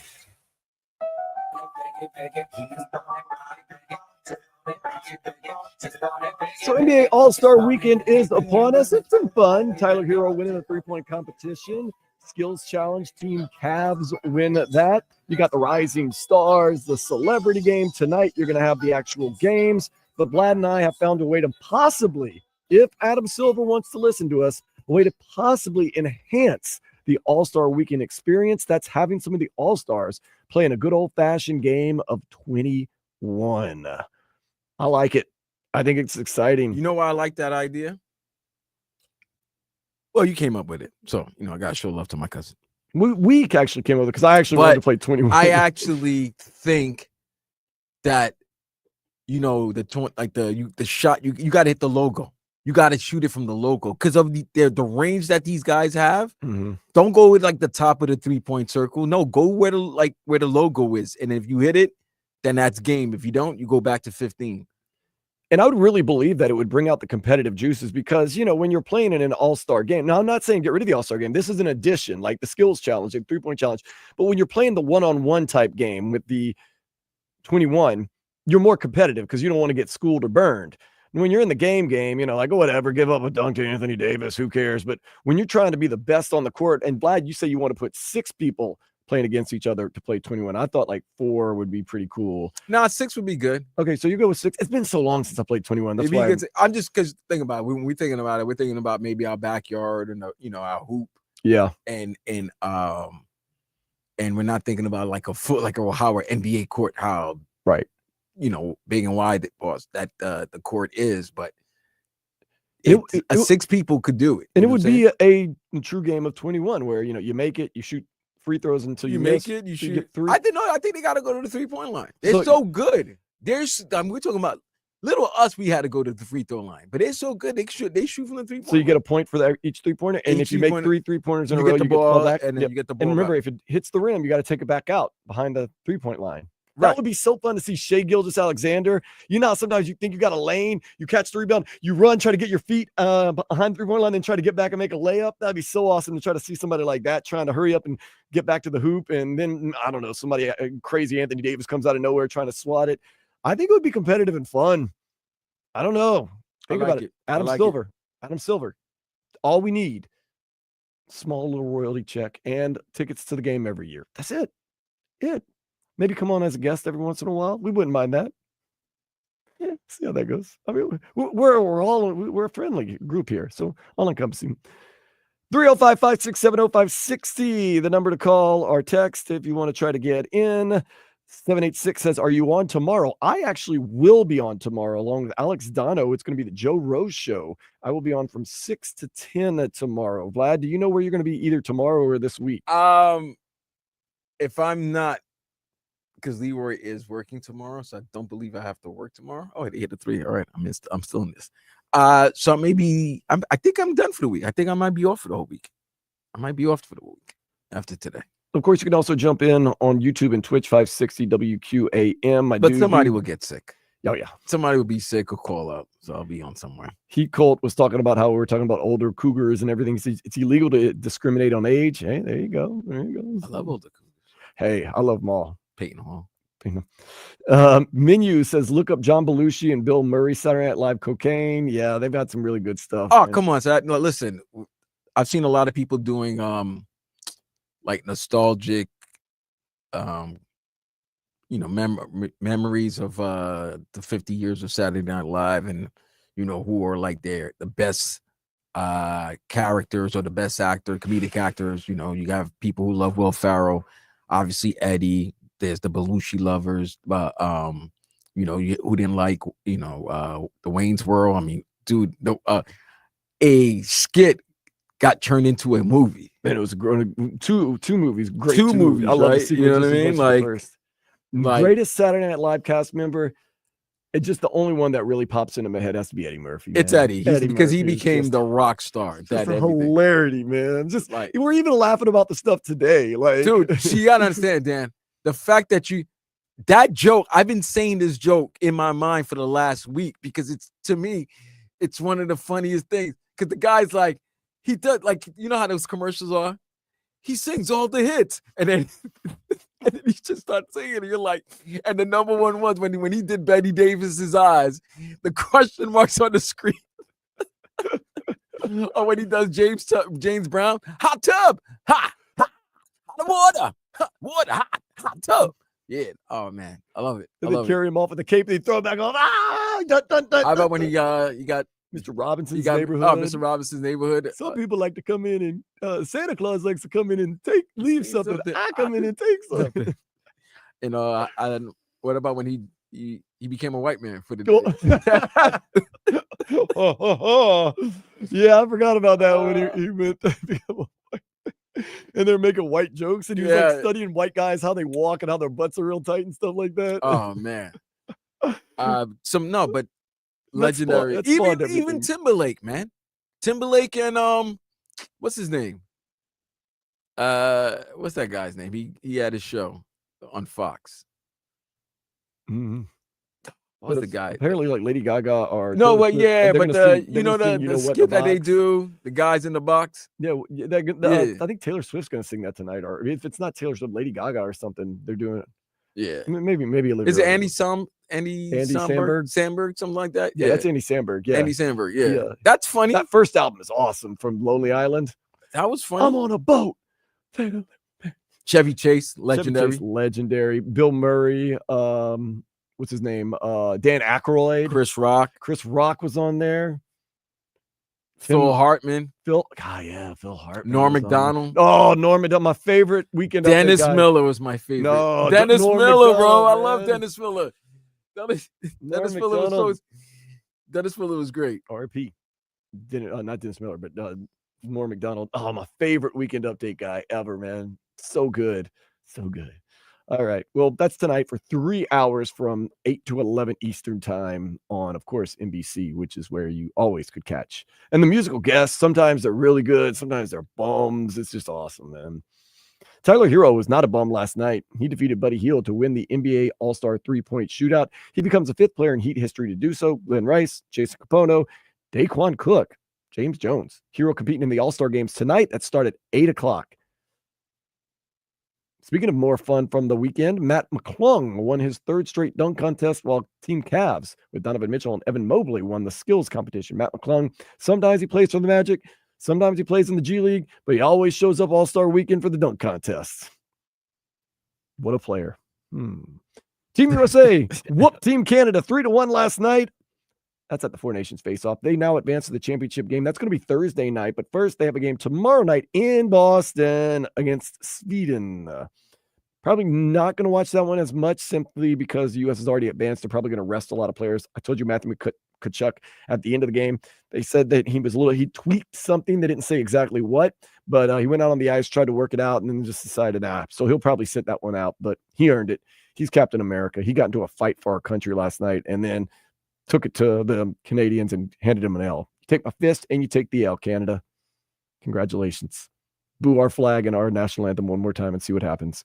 Dolphins new wide receiver coach Robert Prince, who replaced previously fired Wes Welker, has interviewed for the Saints offensive coordinator position. Prince coached the previous 3 seasons with the Cowboys. That's interesting. So is he officially, let's say tomorrow he takes the offensive coordinator job. Well, has he been officially named? Yeah. Okay, so he had the press conference and everything? I don't think they even had a press conference. They just named him to the staff. I Don't mean, they usually bring you in so that us idiots for as a new receivers coach? we like to talk to anybody. We'll ask anybody questions. Come on, especially a receivers coach. What do you think you're gonna do with Tyreek? So Vlad, you're gonna sit in that media scrum. You're like- Absolutely. Absolutely. Whoa. Yeah, get that audio for me, man. I'll use it. Who? Robert Prince? Who? Mac Jones? Who? Raheem Mostert He got good cut. move. Raheem Mostert, though, linked. He could be a Carolina Panther next year. They said they are interested in replacing Miles Sanders with Raheem Mostert. We hope Raheem Mostert can get healthy and get some more good years in him. Gave you 3 good years, man. Not last year, but the year before, a legendary year here in Miami, a record-breaking year for touchdowns. It was just unbelievable. The Marlins reporting for practice and spring training that begins Saturday at 1 against the Cardinals. We've talked about it. A successful season is 99 or less losses. As long as you avoid triple-digit losses, it's a successful season for the Marlins. Yes, and I'm not throwing shade. Yes, I'm being honest. we don't want triple-digit losses. If they lose 99 games, it's a okay. successful season. Good. We should have. There should be a celebration down Calle Ocho. I'm trying to imagine how that parade would go and how. Outside of you, you know what? Another thing. Outside of you, I'm going to celebrate Calle Ocho this year. No, you're going to Calle Ocho? Well, we'll be on from 12 to 4. Okay. we'll probably be on the air by that time. But we should do a show from Calle Ocho. Yeah, that would go over well. Why not? People get drunk, falling all over. I love it, man. I miss Calle Ocho those days. I used to. Me and my boys, we used to take a fuel canister, and put Hennessy in there, and drink. You walk around the whole day, taking Hennessy shots through a fire canister. Oh, shout out to the fellas. Yes, indeed. Yes, indeed. We're gonna get man. I'm gonna do it. You and the fellas next. I'm gonna do it. Okay. I'm probably gonna miss it. I love Calle Ocho, don't get me wrong. It's just I would love to see a Marlins parade. Oh, we only lost 98 games. We're gonna have a non-impromptu. I'm having a celebration. We're gonna have a celebration down Calle Ocho. It's gonna be a parade. It's you and I, Vlad, and like just random passerbyers. And we're out there got a ladder out there, drinking beers. Yeah. Okay, Ocho was great. DJ Laz, the whole 9. Oh, that's my dude, man. Pimp and lip. Love that. Beautiful, beautiful women everywhere. That's all of South Florida. Yeah. That's how you know you live in a good place. When you see a great food, when you see a bad one waiting to catch the city bus, I was like, whoa. Inter Miami begin CONCACAF Champions Cup play Tuesday at 8 in Kansas City versus Sporting KC. It could be 0 degrees and snowing. That's going to be interesting. I love the Texans, man. Like you said, they were saying at 0, remember the 954 at 0 degrees, that ball's hard as a rock head. It should be fun. Yeah. The fact of the matter is it's heated. The stadiums are heated. The heated fields. I was told which I heard does absolutely nothing. But I've also told that it does absolutely nothing. It's still frozen.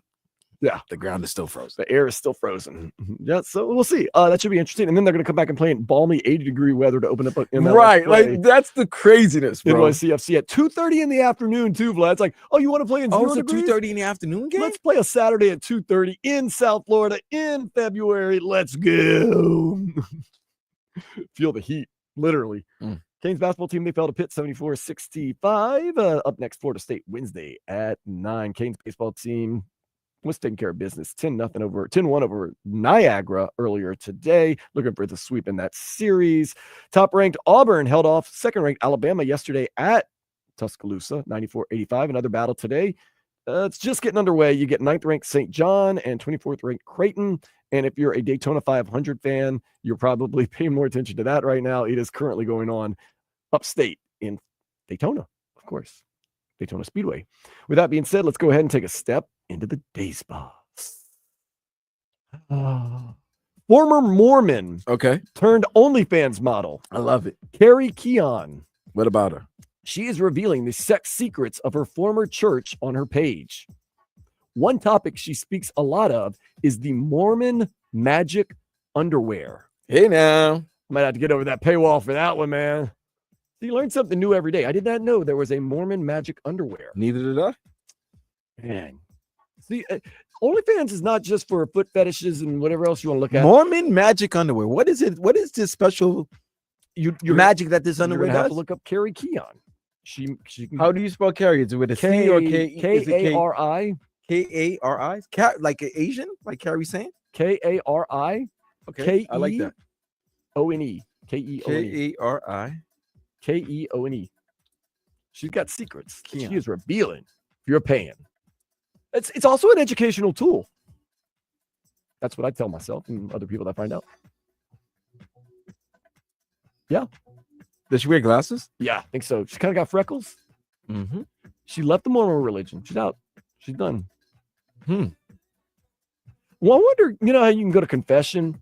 I don't think you, well, depending on what you did on your OnlyFans page, I wonder how that would be received if you were like, okay, look, I got an OnlyFans page and I do some things.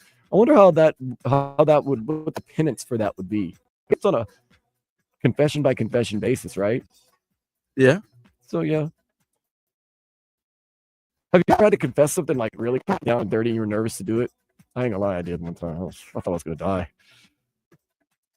I got through it though. The Lord knows. So might as well tell him or her or whatever. What if you're atheist? Then you don't have to tell anybody anything because there's nobody to tell it to. So you die with your secrets. Yeah. Die with your secrets. Vlad, please tell me you're not betting on this Drake Bradley game that is. I just did. Laid a wager. Lord have mercy. Lord. Let's go Drizzies. Oh, so you're a Drake guy now. Oh, the college team. Not like us? Not like him. Not like him. Okay. Well, Vlad, we're going to talk about you abandoning me yesterday. That's next. You're going to have to answer for it. I'm just telling you. 560 WQAM.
Downloaded the free Odyssey app and made WQAM your favorite station? Do it. Listen to us live or on demand and use the rewind feature to go back and listen to any part of any shows you might have missed.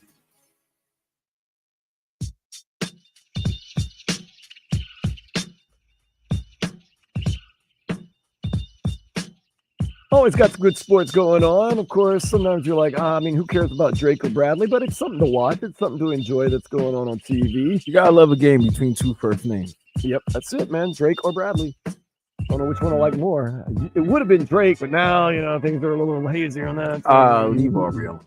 He had a new album come out. I'm sure it's going to be full of hits. Well, it's not really his album. It's Party Next Door's album. But it's really his album, just featuring Party Next Door. They try to flip it as Party Next Door's album, featuring Drake. Oh, it's all right. It's mid. That's cool. So last week, got done here at the radio station, and Vlad had to stick around because he had a Hurricanes basketball game. And then for some reason, I had to stick around. So I decided, let's make the most. When you're given lemons, make lemonade. Instead of lemon, though, alcoholic lemonade. So I went to Jensen's liquor store. Manny, Don Julio said hello, got some beers for Vlad and I. And we hung out, had a few beers. It was a great time. I had a great time. I told you it was the highlight of my day. So yesterday, I'm kind of stuck in between work and doing some other things that I need to do. And I said, Vlad, want to have a beer after the show? Had such a good time the week before. He said, I'll take a beer. Open a beer, take one sip of it, and like, man, I got to hit the road. I got to go by. Thank you. I'm sitting there like, no, hitting a beer. I asked you, are you staying here or you want to step or get down? Because I would have finished the beer outside, but you said, no, I'm going to stay here. I'm like, well, if you're going to stay here, well, I got to get going. So I wanted to just finish the beer outside. I didn't know that. Yeah, I was like, why would I be inside? Why would I stay inside? Outside? Yeah. Oh, well, see, that's why we talk these things through. It was a misunderstanding. I thought you were going to your friend's party, which you absolutely have the right to go to. I was going to but you offered me beer. I'm not going to just be like, I was going to stay. I wanted to be out. I understand why you need to be outside. Okay, that changes everything. You didn't abandon me. I just misunderstood when you said you want to step out or you want to stay here. And I was like, I'm just going to stay here. I didn't know you just said, let's take it to a new venue, a new outside. Yeah, because our cars are parked right next to each other. That was odd that you took one sip of my beer and then we're like, I'm out. I'm like, well, so I had you going to stick. No, and mind you, why don't you give them everything? You gave me the beer. I was like, hold on. I'm going to have to use the bathroom. So then I just sat around and started drinking. You saw it, and then partial why there was confusion with this. So after I used the bathroom game, I was like, all right, cool. I was like, all right, well, we were already on our way to the exit. So I was like, you gonna stay here? And you were like, I thought you meant like, nah.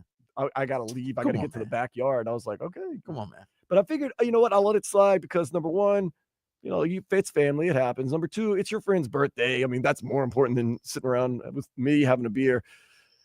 I got caught in a wormhole. I'm walking through the hallway and they were playing Dido. And I was like, oh, man, I got to hear Stand by Eminem. So unedited version, of course. Oh, that's terrible. I'm like, how is this going to look if an intern walks around the corner and I'm wolfing down a beer listening to unedited Stand, which came out 25 years ago, Vlad. I just realized that. And these young interns don't know nothing about that, I'm guessing. So you know how they play old school music at the backyard, They right? play Stand. They didn't play Stand. No, you're not playing. It's not exactly a party joint. No, but they were playing some tracks. I'm like, Jesus Christ! I was a kid. I was a kid when this song came out, and I was enjoying this. Let me tell you this. This is what I'm proposing to you, and Vlad and I have not.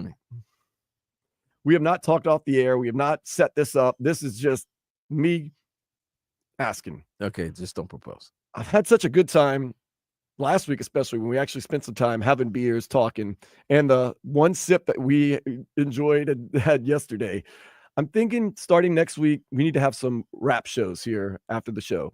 Like just a quick one beer rap show where we kind of go over our notes and kind of just get everything. Oh, you talking about after show parties? Yeah, after show party. Yeah, like I'm a cast down party. With that. SNL's got their 50th anniversary. They have legendary cast parties. I think we need to have a cast party. No, you know how many legendary after show parties I've been part of? Oh, of course. If anybody listened to WQAM back in the days, then listen to the Joe and Mark show with Joe Costello and Mark Eisenberg, produced by Anthony Jamie and myself. You know that every show. There's every show at cast party? Well, yeah. I mean, What time did you get off the air? We got off the air at 6 a.m. 6 a.m. So either the first scene would, with Defoe, Goldie, and Joe Rose. Baby Joe Rose. Little big head. Not big head. Little big head. When it was, a 3-man team. And then it became Howard David. He was the voice of the NFL for Westwood One. He became the voice. And we had the overnight show because WQAM went 24/7, just all sports. So we were on after the great Ed Kaplan. Shout out to Eddie K. That's where I learned all my gambling from. And from 2 to 6, we do it. And then 6 a.m. was perfect because at 6 a.m. they would play Stern, the Howard Stern show, right? So we'd be in our car recapping the show, recapping the show. What a cast party. Yeah. Packing a bowl and listening to like the first, what should have been the first monologue of Stern. Sometimes would end up being like a whole hour of Stern, but it'd be an hour of Stern and us recapping the show we had, producing the show we're about to for the next day, and then getting for the rest of the week, getting every kind of situated. But yeah, I like that. After show parties are awesome. Yeah, it's good to get in touch, builds rapport, and really helps out everything. So I'm thinking next week, well, of course, we're going to be on, I'm thinking noon to 4 Saturday and Sunday.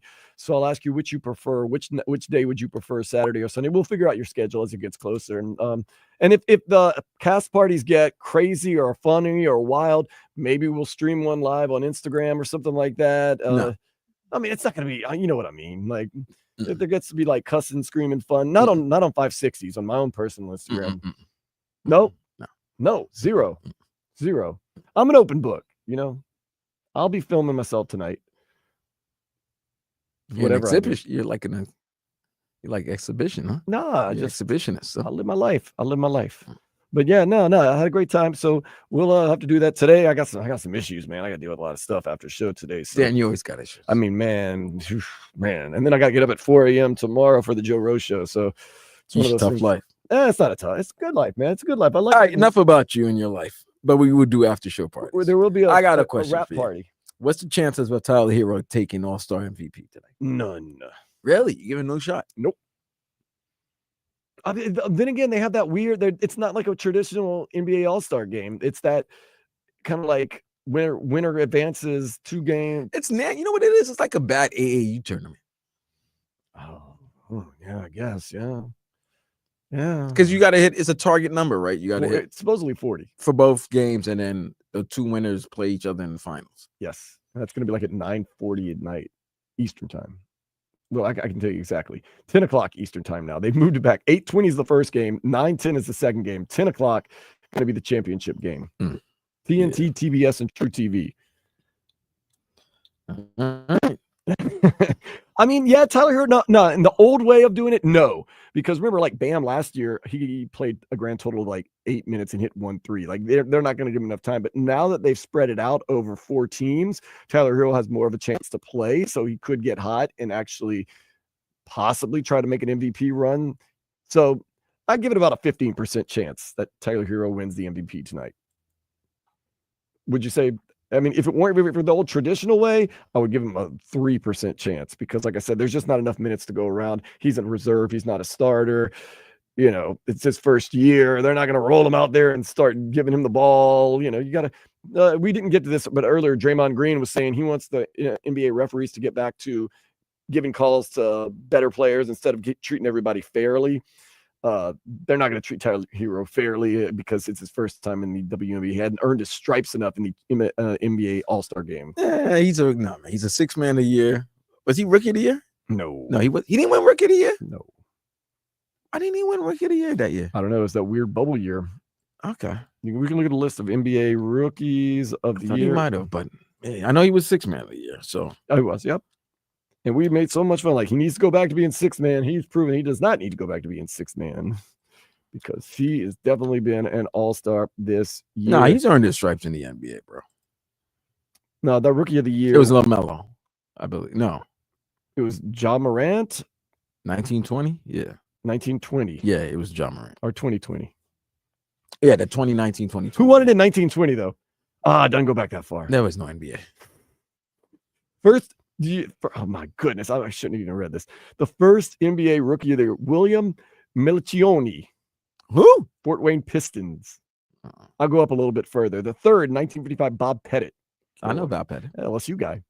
Oscar Robinson won at one time. All right, we're not gonna go through the history. No, we're going through every single one. No, we're Earl not. the We're Pearl. not. Wes All Unseld. right, I'm good. Thank you. Do you know who Wes Unseld is? Yes, I do know who Wes Unseld. He had an afro. He had an afro, and he had a great outlet pass. That's where Kevin Love got his outlet passing from. Yes. See, we tied it. Well, up. no, actually, no, not from West Side. Actually, it was actually from. Wasn't it from? Was it West or Unseld. Maurice? It was West. I thought it was Maurice Lucas, but it might have been West. Circled around, man. I got But this. nonetheless, we're not going through every rookie of the year. But Tyler did start off very well. His career did start off well. Yeah. And then the injuries kind of affected him. But if you notice over the last 18 months, especially since the second half of last season to now,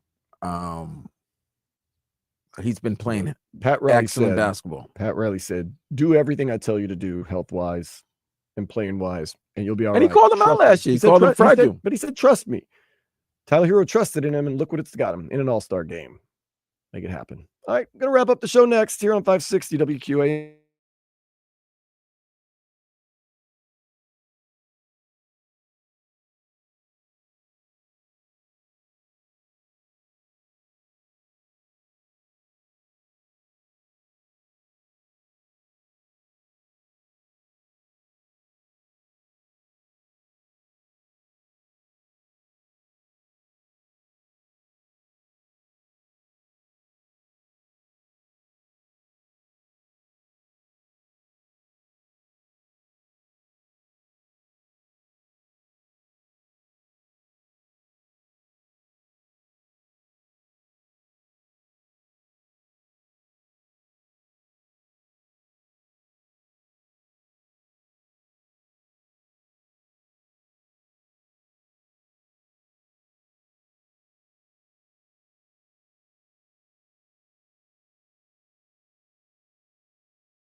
Cool way to listen to WQAM, the free Odyssey app.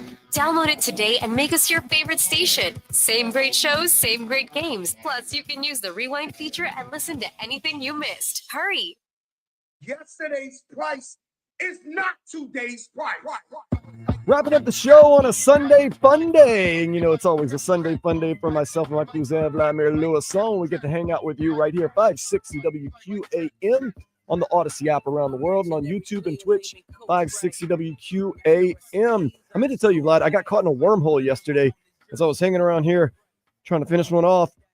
Teddy Swims, he was doing some live thing from a Dublin bar, and he's like drinking Guinness and singing, and man, I was captivated, man. Like, Teddy Swims was cool before yesterday, but man, to see that big dude sing the way he sings, and he was wolfing down Guinness pints, I was like, whoa, man. So that's kind of where a wormhole went. Tonight, I got to figure out, I'm making veggie burgers, which is going to take me 2.5 hours, and a salad.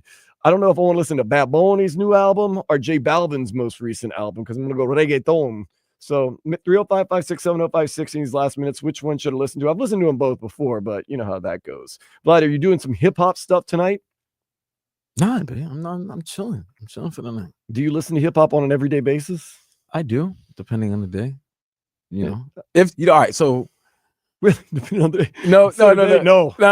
Because I'm thinking, because I can understand, like, I'm getting old, so I'm turning into old school Caribbean right now. Like, I listen in, like, if I wake up on a Saturday or Sunday morning, I want to listen to vibes, man. I want to listen to some tunes. You know what I'm saying? It might be some like some every morning, some dance hall, like Lovers Rock, or some some Irie stuff. So like it might be one of those days, but it's always gonna be definitely part of the culture, hip hop or reggae. I mean, I can understand there's like certain types of music, you just don't listen to every. Like, let's say you're not a huge heavy metal fan, but like, I'm not you're in the mood. But like some people, you can't just wake up every day. I'm not waking up on a Sunday, on a Sunday listening to like, hey, you gotta murk somebody. No.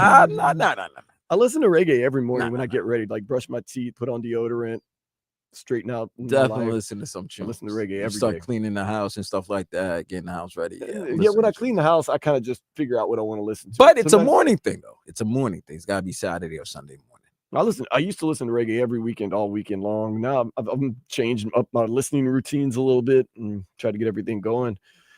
And then, it just kind of depends what you want to listen to. Oh, God, man, somebody asked me the other day, actually, the regional manager at Duffy's, Kyle, came by and it was like, you going to any good concerts? And I was like, and I was like, what about I actually am? I'm going to see the Violent Femmes in Pompano Beach in March. That same weekend, J Balvin at Kaseya Center. And then I just bought tickets for Peter, Bjorn, and John at Zay right around here. And Peter, Bjorn, and John, if you don't remember, they're an indie rock band from some part of Europe. They have the whistle.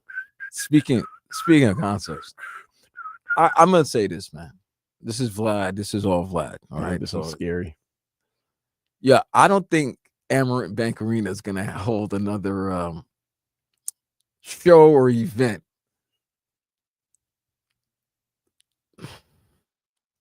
Every show or event that's been at Amerant Bank Arena that's been a certain theme has been canceled all the time. There's always something that goes on. There's been 3 what's that show with Nick Cannon? Wildin' Out. 3 Wildin' Out shows that were supposed to happen at Amerant Bank Arena. Wow, they have that big of a crowd? They do. And the kids love the show, but it's been canceled, right? Okay. There's been 2 reggae shows. There was supposed to be a Reggae Love Fest concert yesterday that was supposed to happen. That got canceled like 3 weeks prior. And there was one that got canceled last year at the same time. Cool, right? This past Thursday, there was supposed to be a concert in honor of Big Meech, right? Who was just released and came home from jail. Dan Day, literally at 5 p.m. The concert's Thursday night. Starts at 7 p.m. God, 5 p.m. Vlad's on his way to get a haircut and then go to this concert. We get an email.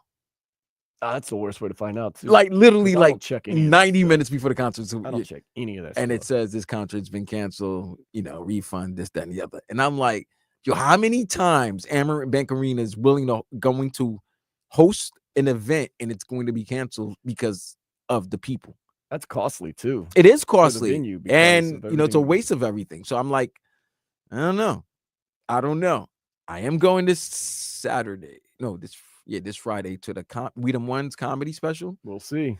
I think it's gonna happen because comedies usually there's nothing. People want to see comedy. People want to laugh, so they're gonna want to come see their favorites. But if this gets canceled, Dan, I don't think and I won't be mad if the Vanderbilt Bank Arena doesn't want to host another event.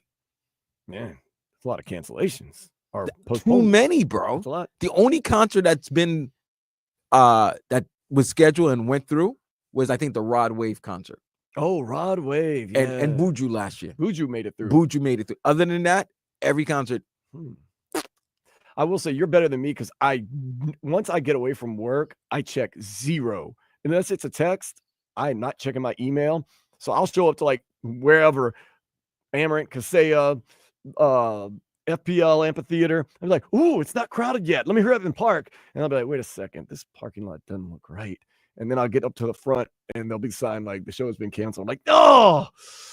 And then you got an email from like 6 hours ago that said it was canceled. You're like, oh man. Good job by me. Good job. I was literally getting ready for this Violent Femme show. It got postponed due to the hurricane a couple of months ago.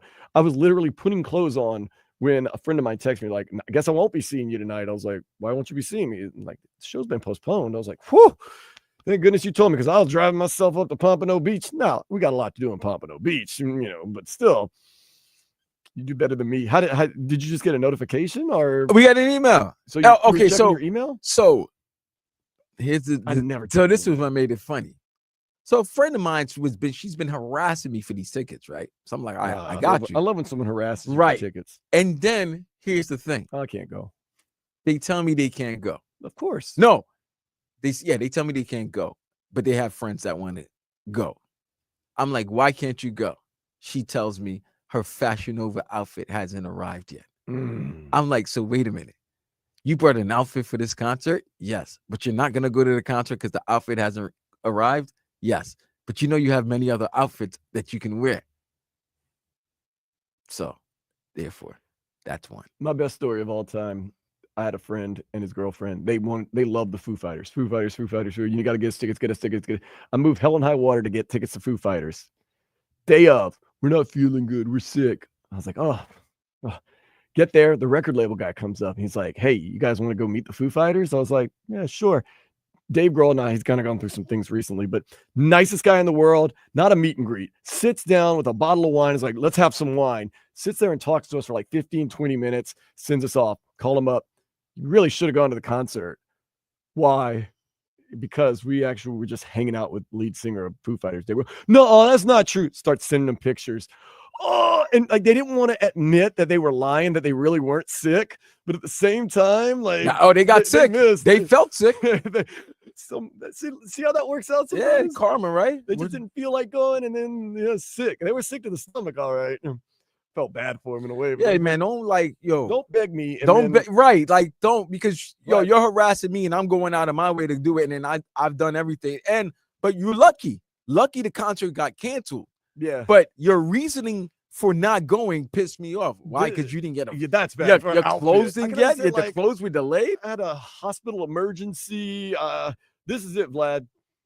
I ask you for tickets. You pull a big favor. Get me tickets. Come hell or high water, I'm going to that concert. I will check myself out of the hospital. You better. I'll be out with an IV. Let's go. You don't look good. Let's go. You got the tickets. You better bring the nurse. We're going. Your nurse is your +1. Are you passing out, man? Just keep driving, man. You're cool. Your nurse is your +1. Big Lynn said, you go. When someone pulls a favor to get you somewhere, you go. And you don't complain, the concert could have been better. No, great concert. Loved it. Awesome. Fantastic. Doesn't matter. Oh, even listen. I don't want to hear if somebody does that, I'm gonna tell them that the concert's great and they brought out every superstar. Like I'm gonna tell them they brought out superstars that don't even exist anymore. They perished. You wouldn't believe it. Bob Marley came out, started singing. Oh man, they had a song Bob Marley never released, and they agreed to play it one time only. No phones, no nothing. Only people in attendance got to hear this song. It was the best song I've ever heard. And then out of nowhere, there was a 2-minute break, and then Fire came out smoking, and Elvis came out. And really kind of missed out. It wasn't Fat Elvis. It was Skinny Elvis. It was in Vegas Elvis. It was Skinny Elvis when he could move and everything. I'll take them all, man. I'll do that. Oh man, so yeah, I'm putting on the reggaeton. I'm gonna do some cooking. Of course, it's Sunday. What day is it? Sunday. It is Yeah. Sunday. This is my park day where I take the bunnies out to the park, drink a couple of beers, and let them play around in the grass, and then get to cooking and get to moving and grooving and get going, man. And NBA's got a nice little break. The Heat will not play pretty much until So Friday. before we go, what do you expect in the second half of the season for both the teams locally down here? I told you more of the same. For More the of the Heat, same. what about the Panthers? More of the same. Do they repeat? More of the same. Yeah, more of the same. So okay, so Heat playing in no. first round elimination. Heat are going to continue, like I said. They'll beat Boston. No, maybe not Boston. But they'll beat a good team, and you'll be like, oh, I think they're all right. And then they'll lose to the Wizards. And then they'll go on a 2-game win streak or 3-game win streak, and then they'll lose 2 they're not even supposed to lose. And then they'll find their way in the play-in and figure it out. Panthers, I feel as though I'm very confident that they will make it back to the Stanley Cup Finals. Once you get into the finals, it's a crapshoot. It's final. It's the finals. No, it's I can't say, oh yeah, easy. No, like that's a little tougher right there. But yeah, I think you're going to see a lot of the same thing. We have a large sample size, Vlad. I hope I'm wrong. I hope that Tyler Hero gets his shooting touch back like he did last night, and I hope that the Khalil Ware, along with Bam Adebayo and the new additions, Andrew Wiggins and those guys, Kyle Anderson, Davion Mitchell, they kind of ingest some new life into the team, and they kind of go on a little bit of a streak. We know Spo has it in them. I think the Panthers just stay the course. Like, your regular season record is whatever it is. I'm not worried about it. I'm worried about your postseason record, and I think they're weathered. They're good enough. They got what it takes to get back to the finals. So that's what I'm thinking. I don't know if you feel any differently. Or No, I feel the same. I feel like the Panthers are the only team that's gonna have this city, this market, celebrating up to June. Although I am excited about Inter Miami. I do feel as though they have the best team yet that they've ever had. That's still they got 6 months, but every tournament that they are involved in that they can win to add some titles to their trophy case is great. Heat's gonna be, it's very interesting with the Heat because you kind of know the team you're gonna have for the next year and a half, and I really want to see the magic that Spoelstra, the coaching magic that Spoelstra has.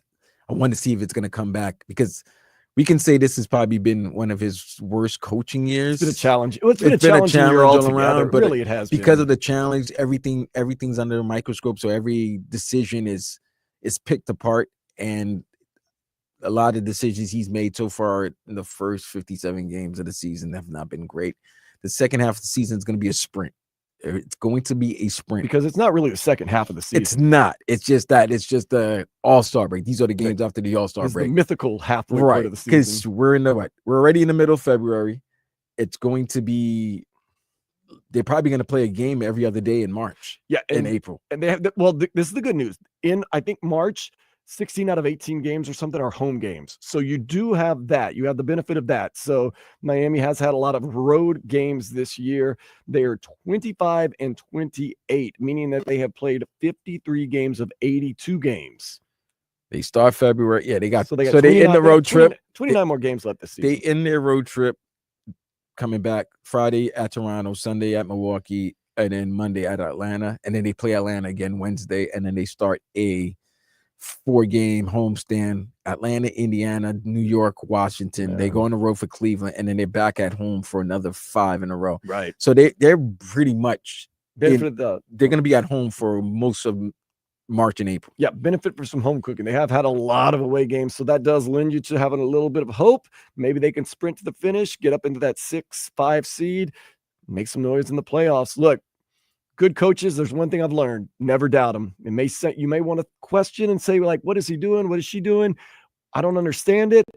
Sometimes there's more at play than just what you see in front of you. So if there's anybody that I think figured this thing out, or maybe even has figured this thing out, it's Eric Spoelstra. I believe in him. I believe in Paul Maurice. Let's ride out. I also am very excited about to see what the Dallas Mavericks and the LA Lakers do the rest of the second part of the season. That's going to be exciting. I do know this: we will be back next week, both Saturday and Sunday from noon to 4. I look forward to it. There will be a wrap party after one of those, Vlad. Appreciate everything you do. I hope you have a great day. And shout out to everybody listening, especially our boy in the 561 who lived in Salt Lake City and said the Mormon magic underwear is long johns. The really devout guys even shower in high school. All right. You do you. Happy Sunday, fun day. I am Dan Day with my cousin Vladimir Louison. This has been Sports Day on 560 WQAM. Later, fools. Fools.